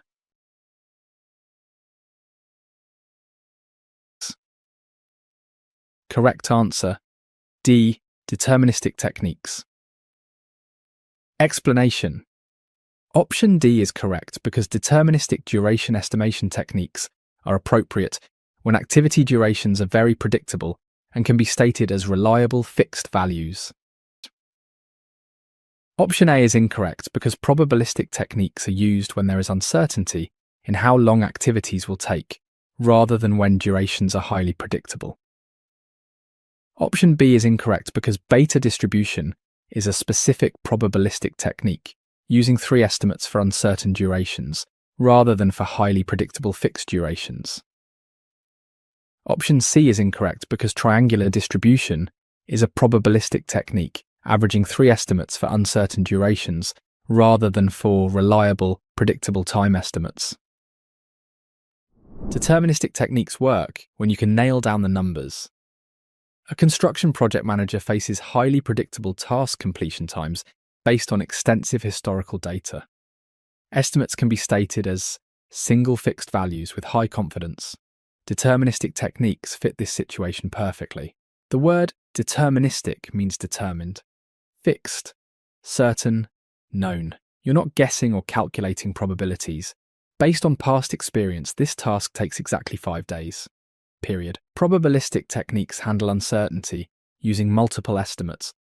Beta distribution is a specific probabilistic method using weighted 3-point estimates. Triangular distribution is another probabilistic approach using simple averaging. All of these address uncertainty, the opposite of what deterministic techniques do. Here's a WGU C722 OA exam tip for you.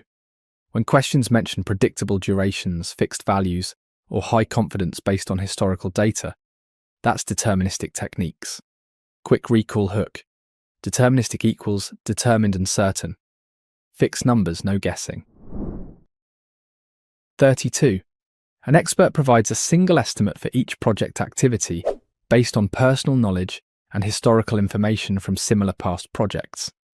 However, this approach risks unreliable results if the estimator tends toward excessive optimism or pessimism. Which method is described? A. Beta distribution. B. Triangular distribution. C. 1-point estimate. Or D. Probabilistic estimation. Do you know the answer?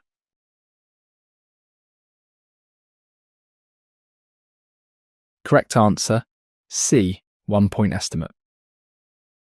Explanation. Option C is correct because the 1-point estimate method requires experts to provide single estimates based on knowledge or history, but risks unreliable results from optimism or pessimism. Option A is incorrect because beta distribution uses 3 estimates weighted toward the most likely value, rather than relying on a single estimate from expert judgment. Option B is incorrect because triangular distribution averages 3 different estimates rather than depending on a single estimate that may be biased by optimism or pessimism. Option D is incorrect because probabilistic estimation encompasses techniques using multiple estimates to address uncertainty rather than relying on single expert judgments. 1-point estimates rely on expert judgment to produce a single number. An expert provides 1 estimate for each project activity based on personal knowledge and historical information from similar past projects. Simple and quick. But here's the risk. If your expert tends toward excessive optimism or pessimism, your estimates will be systematically biased. Optimists consistently underestimate. Pessimists overestimate. 1-point estimates offer no protection against this bias because you're depending on a single person's judgment for a single number. Beta distribution uses 3 weighted estimates, not 1. Triangular distribution averages 3 estimates, not 1. Probabilistic estimation uses multiple data points to address uncertainty. Only 1-point estimates live and die by a single expert judgment. Here's a WGU C722 OA exam tip for you. When questions mention single estimates from experts with risk of optimism or pessimism bias, that's 1-point estimate. Quick recall hook, 1 point equals 1 guess. Simple but risky if your expert is biased. 33. A project team collects 3 duration estimates for each uncertain activity, including best case, worst case, and most realistic scenarios. They calculate the expected duration by giving equal weight to all 3 values using a simple averaging formula. Which distribution method is being applied? A. Triangular distribution. B. Beta distribution. C. 1-point estimate. D. Deterministic estimation. Do you know the answer?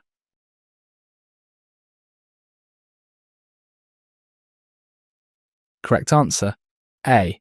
Triangular distribution. Explanation: option A is correct because triangular distribution, or simple average, takes 3 estimates including optimistic, pessimistic, and most likely averaging them together with equal weight. Option B is incorrect because beta distribution weights the 3 estimates differently, placing 4 times more emphasis on the most likely estimate rather than using simple averaging. Option C is incorrect because 1-point estimate uses only a single estimate from expert judgment rather than collecting and averaging 3 different scenario-based estimates. Option D is incorrect because deterministic estimation uses single fixed values for predictable durations rather than collecting multiple estimates and calculating averages. Triangular distribution takes 3 estimates and treats them equally. A project team collects duration estimates for each uncertain activity, best case, worst case, and most realistic scenarios. They calculate expected duration by giving equal weight to all 3 values using a simple averaging formula. Add them up, divide by 3. That's triangular distribution if your optimistic estimate is 4 days, pessimistic is 12 days, and most likely is 8 days. The triangular average is 8 days. Simple math, equal weighting. Beta distribution weights the estimates differently. The most likely gets multiplied by 4. 1-point estimate uses just 1 number. Deterministic estimation uses fixed values for predictable work.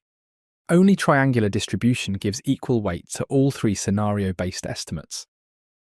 Here's a WGU C722 OA exam tip for you. When questions mention 3 estimates with equal weight or simple averaging of best, worst, and most likely, that's triangular distribution. Quick recall hook. Triangular equals 3 estimates, treat them equal, simple average. 34. The PERT technique uses 3 duration estimates, but weights them unequally, placing significantly more emphasis on the most likely estimate in the calculation. The formula multiplies the most likely value by 4 before combining it with optimistic and pessimistic estimates. Which distribution does this describe? A. Triangular distribution. B. Beta distribution. C. Deterministic estimation. D. One-point estimate. Do you know the answer?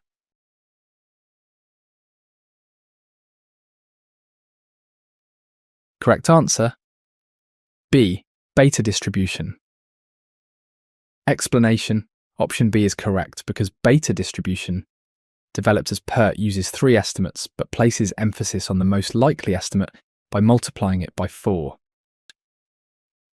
Option A is incorrect because triangular distribution gives equal weight to all 3 estimates using simple averaging rather than weighting the most likely estimate more heavily. Option C is incorrect because deterministic estimation uses single fixed values for predictable durations rather than weighted calculations involving 3 different estimate types.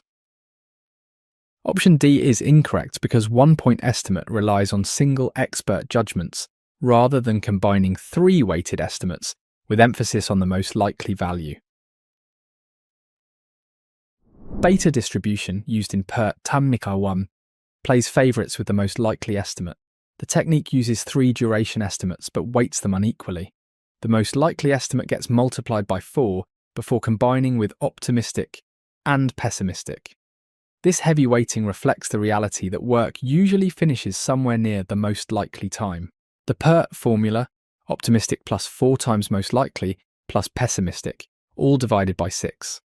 If optimistic is 4 days, most likely is 8 days, and pessimistic is 16 days, the beta calculation gives 9 days, pulled toward the most likely. Triangular distribution gives equal weight to all 3. Deterministic uses single fixed values. One point relies on individual expert judgment. Only beta distribution applies this weighted calculation, favouring the most likely scenario. Here's a WGU C722 OA exam tip for you. When questions mention PERT, weighted estimates, or multiplying the most likely by 4, that's beta distribution.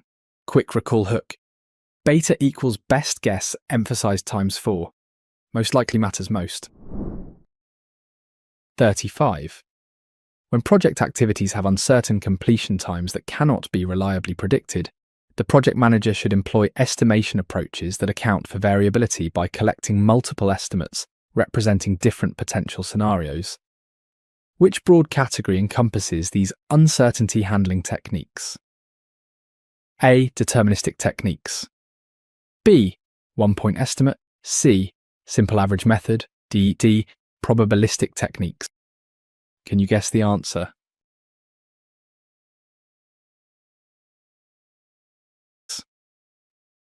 Correct answer: D. Probabilistic techniques. Explanation: option D is correct because probabilistic duration estimation techniques are used when there is uncertainty in how long an activity will take, accounting for variability.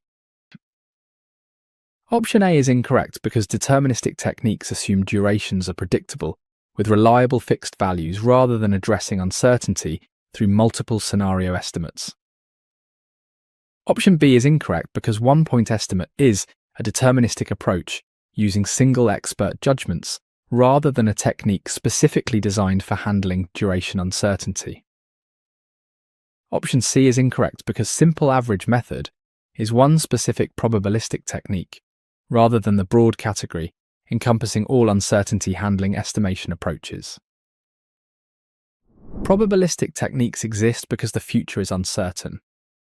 When project activities have uncertain completion times that cannot be reliably predicted, project managers need estimation approaches that account for variability by collecting multiple estimates representing different scenarios. That broad category is probabilistic techniques. Probabilistic means probability-based, acknowledging that we don't know exactly how long something will take. These techniques collect multiple data points, calculate ranges, and provide expected values with understood variability. Deterministic techniques assume certainty with fixed values, the opposite approach. One-point estimate is a deterministic method using single judgments. Simple average method is one specific probabilistic technique. Triangular distribution, not the whole category. Here's a WGU C722 OA exam tip for you. When questions mention uncertain durations, variability, or multiple scenario estimates as a category, that's probabilistic techniques. Quick recall hook. Probabilistic equals, probably this range, multiple estimates for uncertain work. 36. A project manager needs to determine the dollar value of all work actually completed to date, based on the original budgeted cost assigned to each finished activity. This measure helps compare actual progress against the planned schedule and budget baselines. Which earned value element is being calculated? A. Planned value. B. Actual cost. C. Earned value. D. Budget at completion. What do you think is the answer?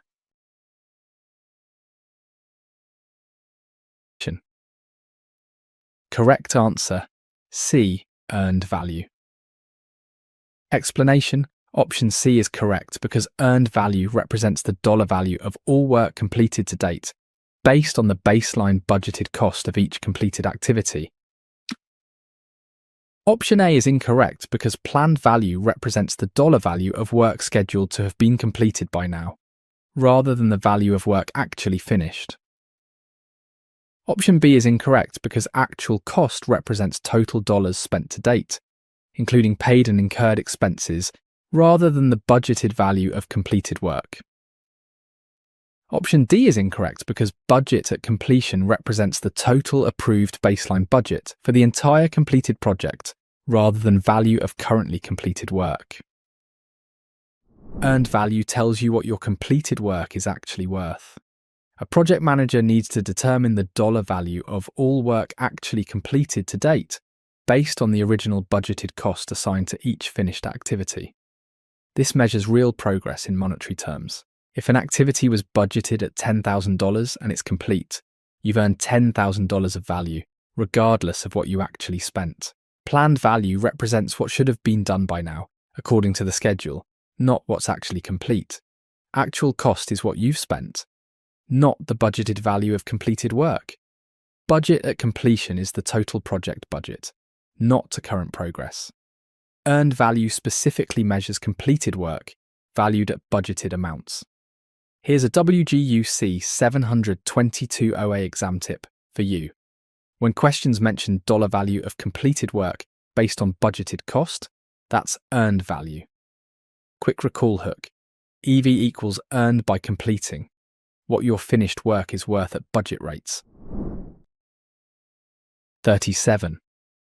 The project management team reviews the baseline schedule and calendarized budget to determine how much work value should have been accomplished by the current date according to the original project plan. Which earned value element represents this scheduled baseline amount? A. Planned value. B. Earned value. C. Actual cost. D. Budget at completion. Can you guess the answer?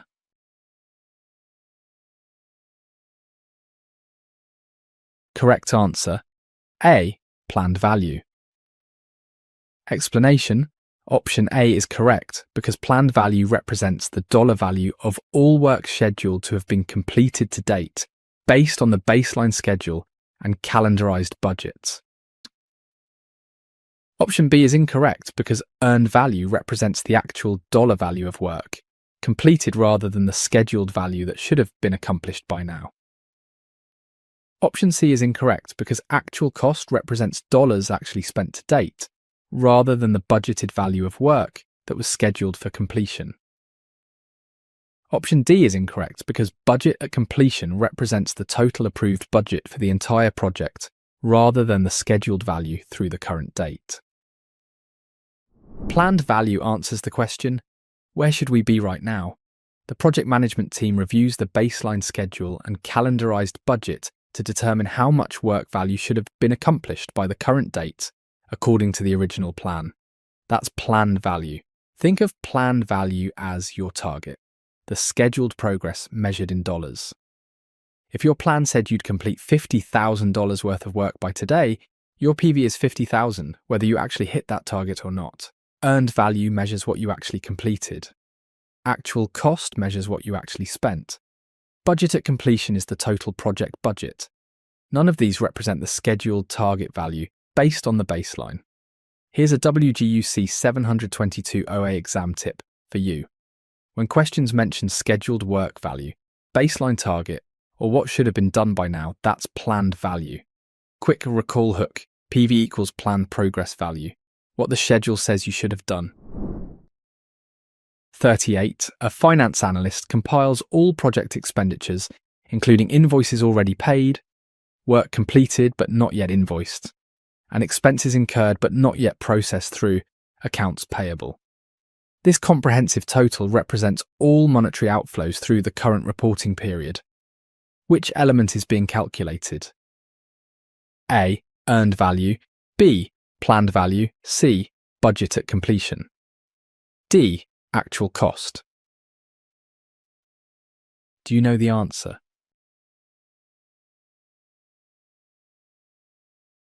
Correct answer, D. Actual cost. Explanation: option D is correct because actual cost is the total dollar value of costs incurred to date, including paid work, invoiced amounts, and expenses incurred but not yet paid. Option A is incorrect because earned value measures the budgeted value of completed work rather than actual monetary expenditures, including unpaid incurred expenses. Option B is incorrect because planned value measures scheduled work value based on baseline rather than actual expenditures, including both paid and incurred costs.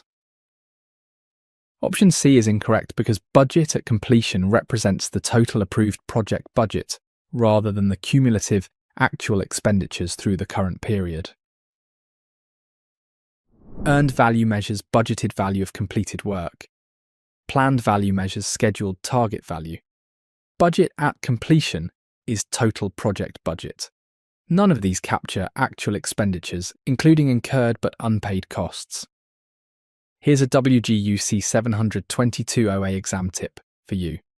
When questions mention total costs including paid, invoiced and incurred expenses, that's actual cost. Quick recall hook. AC equals all costs incurred, paid, invoiced and pending. Actual cost isn't just cash paid. It includes all costs incurred whether the check has cleared or not. That contractor finished work last week but hasn't invoiced yet. It's still part of AC. Those materials were received but accounts payable hasn't processed the invoice. Still AC. Actual cost captures every dollar that's gone out the door and some that haven't yet.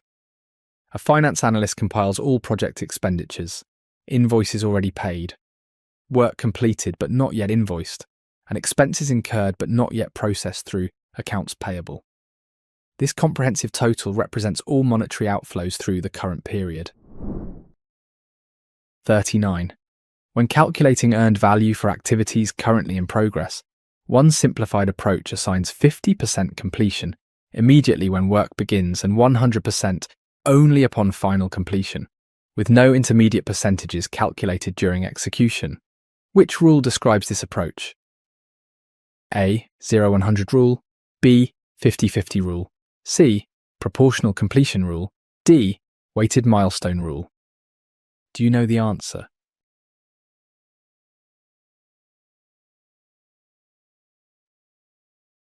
Correct answer, B. 50-50 rule. Explanation: option B is correct because the 50-50 rule assigns 50% complete when an activity starts and 100% upon completion with no intermediate percentages. Option A is incorrect because the 0-100 rule assigns 0% to started activities and only 100% upon completion rather than 50% at start. Option C is incorrect because the proportional completion rule is not a standard earned value percentage assignment method. Option D is incorrect because the weighted milestone rule is not a standard earned value percentage assignment approach for calculating activity completion. The 50-50 rule provides a shortcut for calculating earned value on in-progress activities. This approach assigns 50% completion immediately when work begins and 100% only upon final completion. No intermediate percentages during execution. Activity started, you get 50% credit. Activity finished, you get the remaining 50%. Nothing in between. This simplifies tracking because you don't need to assess actual completion percentages during work. The 0-100 rule is more conservative, 0% until fully complete. Proportional completion rule isn't a standard earned value method in this context. Weighted milestone rule isn't a standard approach either. The 50-50 rule specifically provides partial credit at start. Here's a WGU C722 OA exam tip for you. When questions mention 50% at start and 100% at finish with no intermediate calculations, that's the 50-50 rule. Quick recall hook. 50-50 equals 50 at first, 50 at finish. Start gets half credit. 40. A more conservative earned value calculation approach assigns 0% completion to all activities that have not started, as well as those currently in progress. Only activities that are fully finished receive 100% credit, regardless of how much work has actually been performed. Which rule is applied? A. 50-50 rule. B. Proportional completion rule. C. 0-100 rule. D. Weighted average rule. Can you guess the answer?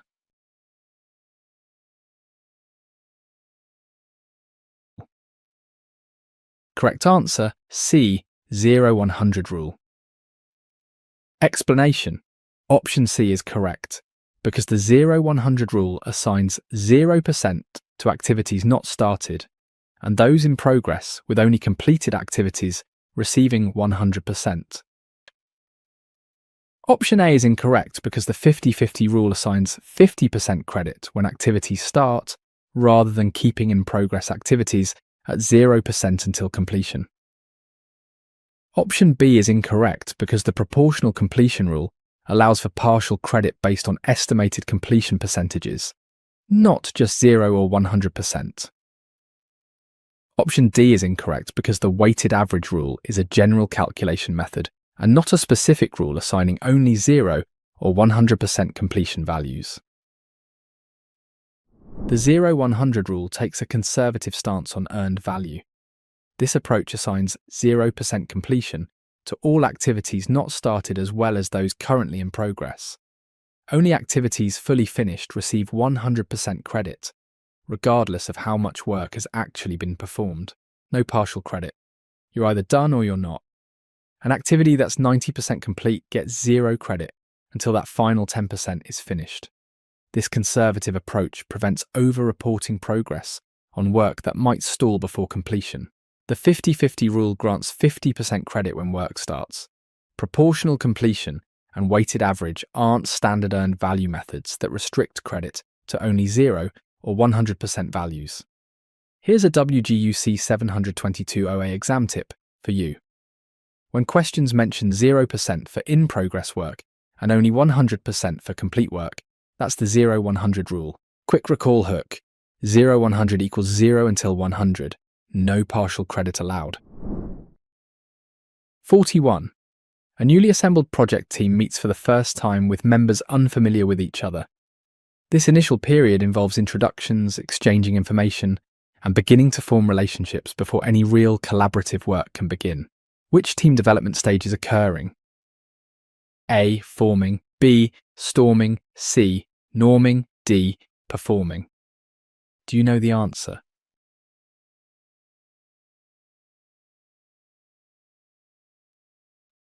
Correct answer, A. Forming.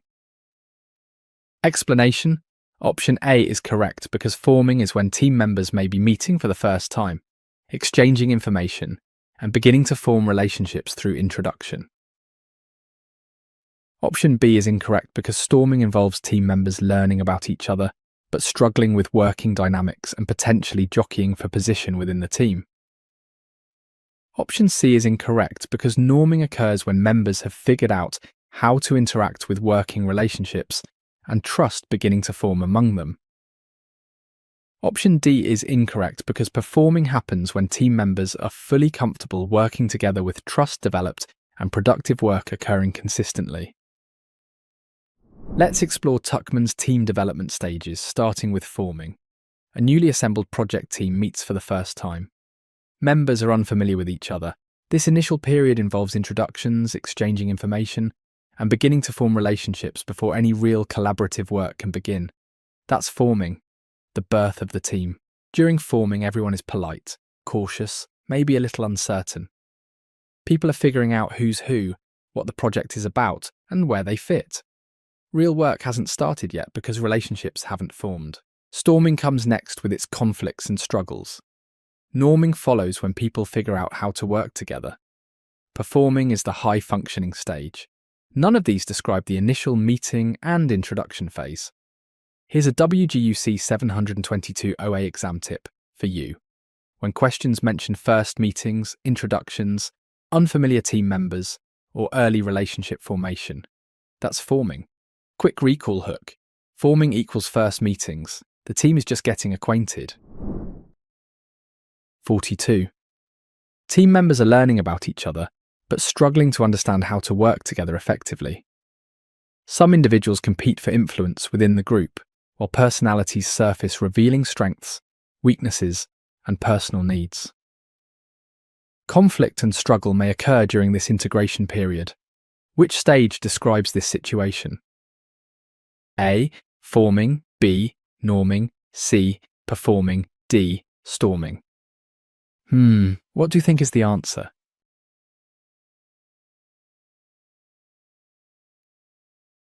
Correct answer, D. Storming. Explanation. Option D is correct because storming involves team members learning about each other, but not yet understanding how to work together, with potential jockeying for position and conflict. Option A is incorrect because forming involves initial introductions and information exchange, rather than the struggle and conflict of learning to work together as a team. Option B is incorrect because norming occurs after storming, when members have figured out their interactions and working relationships are beginning to form successfully. Option C is incorrect because performing represents fully developed trust and comfortable working relationships, rather than the struggle and conflict of early team integration. After forming comes storming, and the name says it all. Team members are learning about each other, but struggling to understand how to work together effectively. Some individuals compete for influence within the group. Personalities surface, revealing strengths, weaknesses, and personal needs. Conflict and struggle may occur during this integration period. Storming is uncomfortable but necessary. Teams can't skip it. People are testing boundaries, establishing pecking orders, and figuring out their roles. The politeness of forming gives way to friction. Forming involves initial introductions without conflict. Norming comes after storming when conflicts resolve. Performing represents smooth, productive teamwork. Only storming captures the struggle, competition, and conflict of early team integration.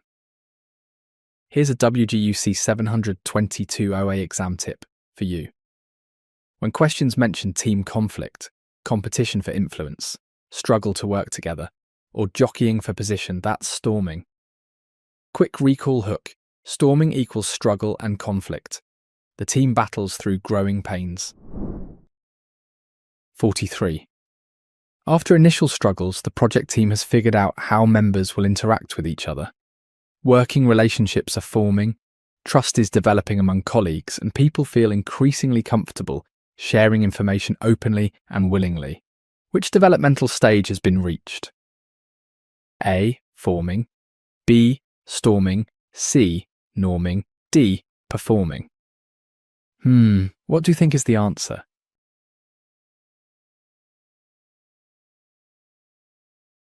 Correct answer, C. Norming. Explanation. Option C is correct because norming is when team members have figured out interactions, working relationships are forming, and trust and understanding are beginning to develop. Option A is incorrect because forming involves initial introductions and relationship formation, rather than the developed comfort and willingness to share information openly. Option B is incorrect because storming involves struggle and conflict, while learning to work together rather than comfortable, established interactions and growing trust. Option D is incorrect because performing represents fully developed trust and complete comfort, rather than the beginning stages of trust and relationship formation. Norming brings relief after the storming phase. The project team has figured out how members will interact with each other. Working relationships are forming. Trust is developing among colleagues. People feel increasingly comfortable sharing information openly and willingly. The storms have passed. Norming represents the team finding its rhythm. Conflicts from storming get resolved. People understand their roles, respect each other's contributions, and communicate more effectively. Trust starts building. Not fully developed yet, but growing. Forming is too early. Just introductions. Storming involves active conflict, not resolution. Performing represents fully developed trust and comfort, not trust just beginning to develop. Norming sits between storming and performing as the bridge to high performance. Here's a WGU C722 OA exam tip for you. When questions mention trust developing, working relationships forming, or comfortable information sharing after initial struggles, that's norming. Quick recall hook. Norming equals now we're figuring it out. Trust and relationships developing. 44. A mature project team demonstrates fully developed trust with members completely comfortable working together. Working relationships have solidified, productive work flows consistently, and measurable project progress occurs regularly without interpersonal friction. Which stage characterizes this high-functioning team? A. Performing. B. Norming. C. Storming. D. Forming. Can you guess the answer?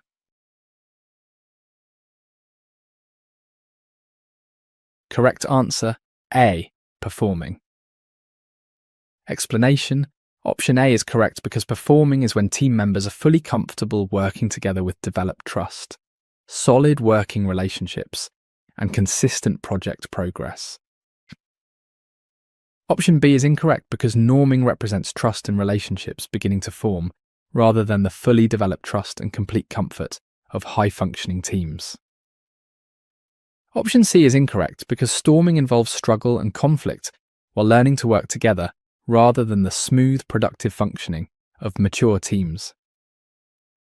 Option D is incorrect because forming involves initial introductions and early relationship formation, rather than the fully developed trust and consistent productivity of mature teams. Performing is the payoff for all that team development work. A mature project team demonstrates fully developed trust. Members are completely comfortable working together. Working relationships have solidified. Productive work flows consistently. Measurable project progress occurs regularly without interpersonal friction. This is the high-functioning team every project manager wants. Performing teams operate almost effortlessly. They communicate well, collaborate naturally, and focus energy on work rather than relationships. Trust is complete. People rely on each other without hesitation. Norming represents trust beginning to form, not fully developed. Storming involves conflict and struggle. Forming covers initial introductions. Only performing describes the fully mature, high-functioning team with complete comfort and consistent productivity. Here's a WGU C722 OA exam tip for you. When questions mention fully developed trust, complete comfort, solidified relationships, or consistent productive output, that's performing. Quick recall hook. Performing equals peak performance, fully trusted, fully productive. 45. Upon successful project completion, the team disbands because their collective work is finished and the group is no longer required. This final stage can occur at any point in the project lifecycle when the team structure is dissolved. Which stage represents this dissolution? A. Performing. B. Adjourning. C. Norming. D. Forming. Can you guess the answer?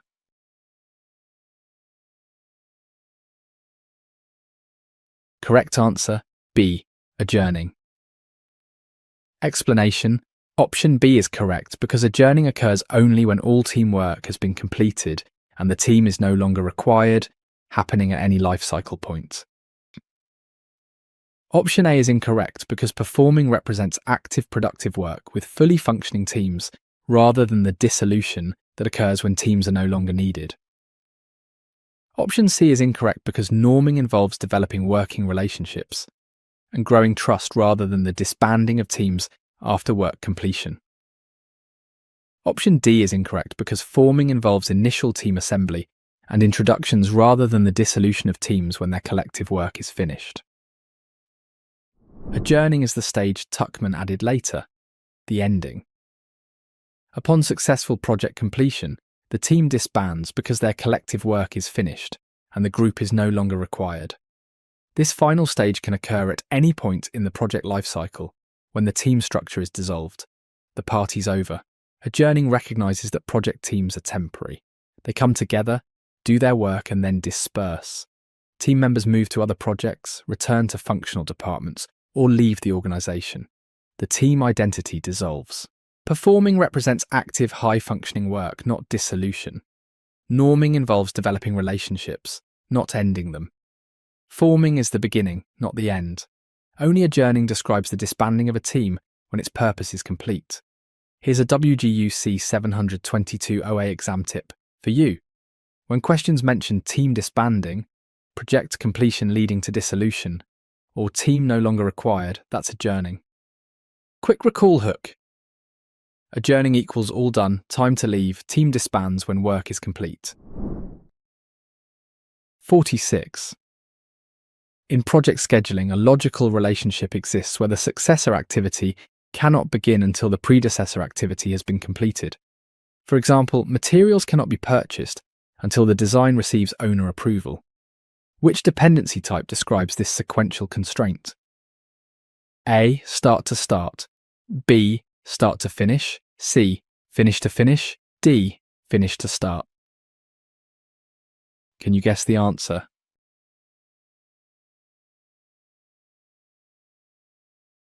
Correct answer, D. Finish to start. Explanation. Option D is correct because finish to start is a logical relationship where a successor activity cannot start until the predecessor activity has finished completely. Option A is incorrect because start to start allows the successor to begin once the predecessor has started, rather than requiring the predecessor to finish first. Option B is incorrect because start to finish means the first task cannot end until the second task has started, rather than requiring predecessor completion before successor start. Option C is incorrect because finish to finish means the successor cannot complete until the predecessor completes, rather than preventing the successor from starting. Now let's tackle dependency relationships, starting with the most common, finish to start. In project scheduling, a logical relationship exists where the successor activity cannot begin until the predecessor activity has been completed. Materials cannot be purchased until the design receives owner approval. Design must finish before purchasing can start. Finish to start is the default dependency in project management. Task A finishes, then task B starts. Sequential, logical, straightforward. Most real-world dependencies work this way. Start to start allows the successor to begin when the predecessor begins, not finish. Start to finish means the first task can't end until the second starts. Reverse logic. Finish to finish ties completions together, not start and finish. Only finish to start requires predecessor completion before successor initiation. Here's a WGU C722 OA exam tip for you. When questions describe one task must complete before another can begin, that's finish to start, or FS. Quick recall hook. FS equals finish first, then start second. The classic sequential dependency. 47. A design task begins first but cannot be finalized until the owner completes their approval review. Both tasks will finish at the same time because design refinements continue until approval feedback is fully integrated. The successor task completion depends on predecessor task completion. Which relationship type applies? A. Finish to start. B. Start to start. C. Finish to finish. D. Start to finish. Can you guess the answer?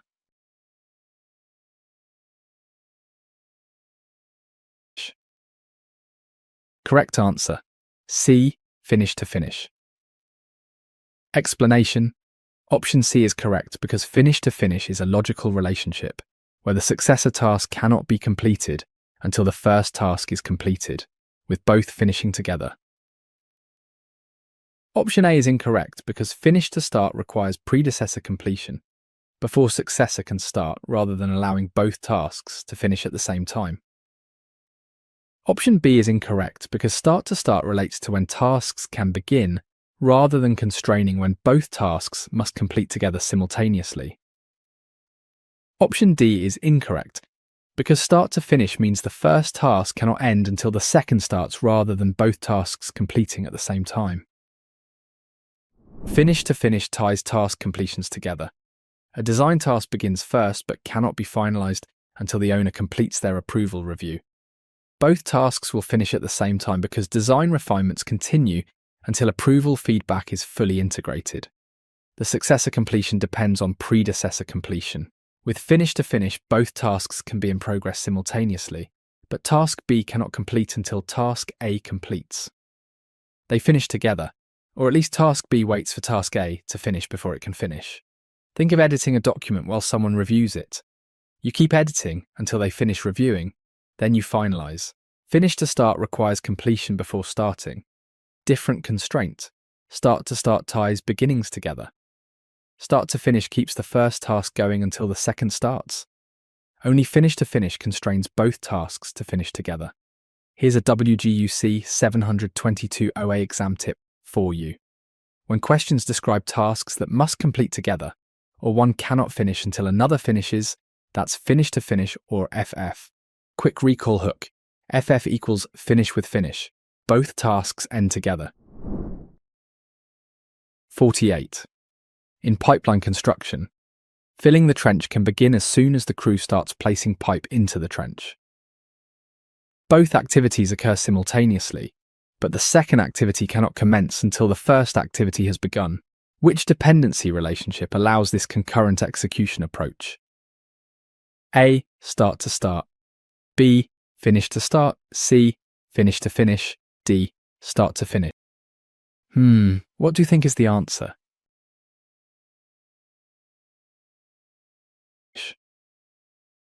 Correct answer. A. Start to start. Explanation. Option A is correct because a start-to-start relationship means you cannot start the successor activity until the predecessor activity has started, allowing concurrent execution.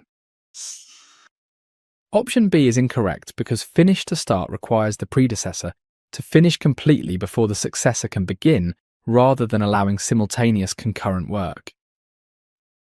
Option C is incorrect because finish to finish constrains when tasks can complete rather than when the successor can start once the predecessor begins. Option D is incorrect because start to finish means the first task cannot end until the second starts rather than allowing both to proceed concurrently after the initial start. Start to start enables concurrent work. In pipeline construction, filling the trench can begin as soon as the crew starts placing pipe into the trench. Both activities occur simultaneously, but the second activity cannot commence until the first activity has begun. The successor start depends on predecessor start.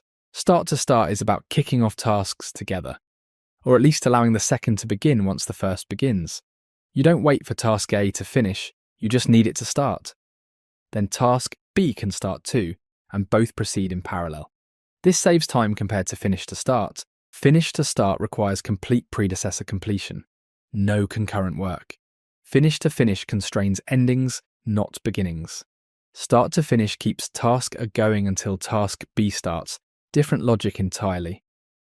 Only start to start ties the beginning of one task to the beginning of another. Here's a WGU C722 OA exam tip for you. When questions describe concurrent execution, where the second task starts when the first starts, that's start to start or SS. Quick recall hook. SS equals start when started. Both kick off together. 49. A restaurant cooking shift cannot leave until the replacement shift has arrived and started working, ensuring continuous coverage for dining room customers. Similarly, a painter cannot leave until flooring installation begins because walls may need touch-up afterward. Which dependency type describes these handoff scenarios? A. Start to start. B. Finish to finish. C. Finish to start. D. Start to finish. Do you know the answer?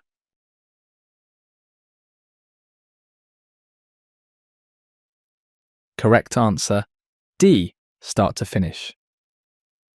Explanation. Option D is correct because start to finish means you cannot end the first task until the second task has started, ensuring proper handoff and continuous coverage. Option A is incorrect because start to start allows the second task to begin after the first starts rather than constraining when the first task can finish. Option B is incorrect because finish to finish constrains when tasks complete together, rather than preventing the first task from ending until the second begins.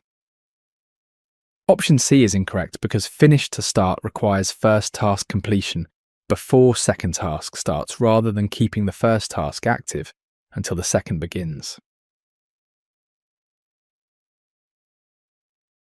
Start to finish is the rarest and most confusing dependency. A restaurant cooking shift cannot leave until the replacement shift has arrived and started working. Similarly, a painter cannot leave until flooring installation begins because walls may need touch-up afterward. The first task cannot finish until the second task starts. Start to finish ensures continuous coverage or proper handoffs. Task A keeps going until task B kicks off. Only then can task A end. Think of shift changes. The old shift stays until the new shift begins. This is counterintuitive because the second task's start controls the first task's finish. Start to start ties beginnings together. Finish to finish ties endings together. Finish to start requires the first to finish before the second starts.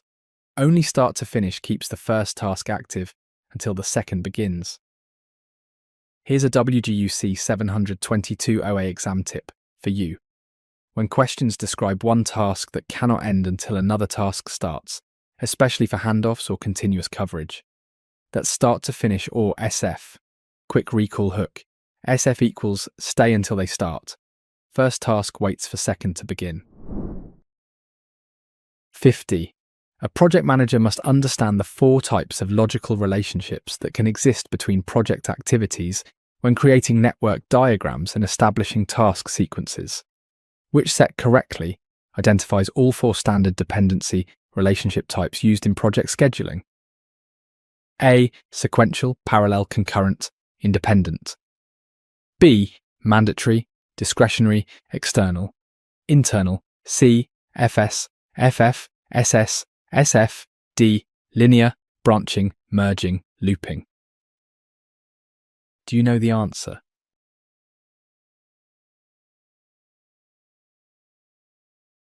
Correct answer, C. FS, FF, SS, SF. Explanation. Option C is correct because the 4 standard dependency relationships are finish to start, finish to finish, start to start, and start to finish, abbreviated as FS, FF, SS, SF. Option A is incorrect because sequential, parallel, concurrent, and independent describe activity arrangements rather than the 4 specific logical dependency relationship types. Option B is incorrect because mandatory, discretionary, external, and internal describe dependency characteristics rather than the 4 specific logical relationship types between activities. Option D is incorrect because linear, branching, merging, and looping describe network diagram patterns rather than the 4 standard task dependency relationship types. Let's wrap up dependencies by identifying all 4 standard types. A project manager must understand the 4 logical relationships when creating network diagrams. The correct set is FS, FF, SS, SF, finish to start, finish to finish, start to start, and start to finish. These are the only 4 ways to logically connect 2 activities based on their starts and finishes. FS, predecessor finishes before successor starts. FF, both tasks finish together. SS, both tasks start together. SF, Predecessor stays active until successor starts. The other options describe different concepts. Sequential, parallel, concurrent, and independent describe activity arrangements, not dependency types. Mandatory, discretionary, external, and internal describe dependency characteristics, whether you must have the dependency or choose to. Linear, branching, merging, and looping describe network diagram patterns, not the logical relationships themselves. Here's a WGU C722 OA exam tip for you. The 4 dependency types are always FS, FF, SS, SF. Memorize this set. Quick recall hook. 4 dependencies equals FS, FF, SS, SF. That's finish, start, finish, finish, start, start, start, finish. You have reached the end of our first question set. For the free complete exam preparation, visit our website link in the description, where you find thousands more practice questions and comprehensive study guides. Thanks for studying with us today. See you in the next video.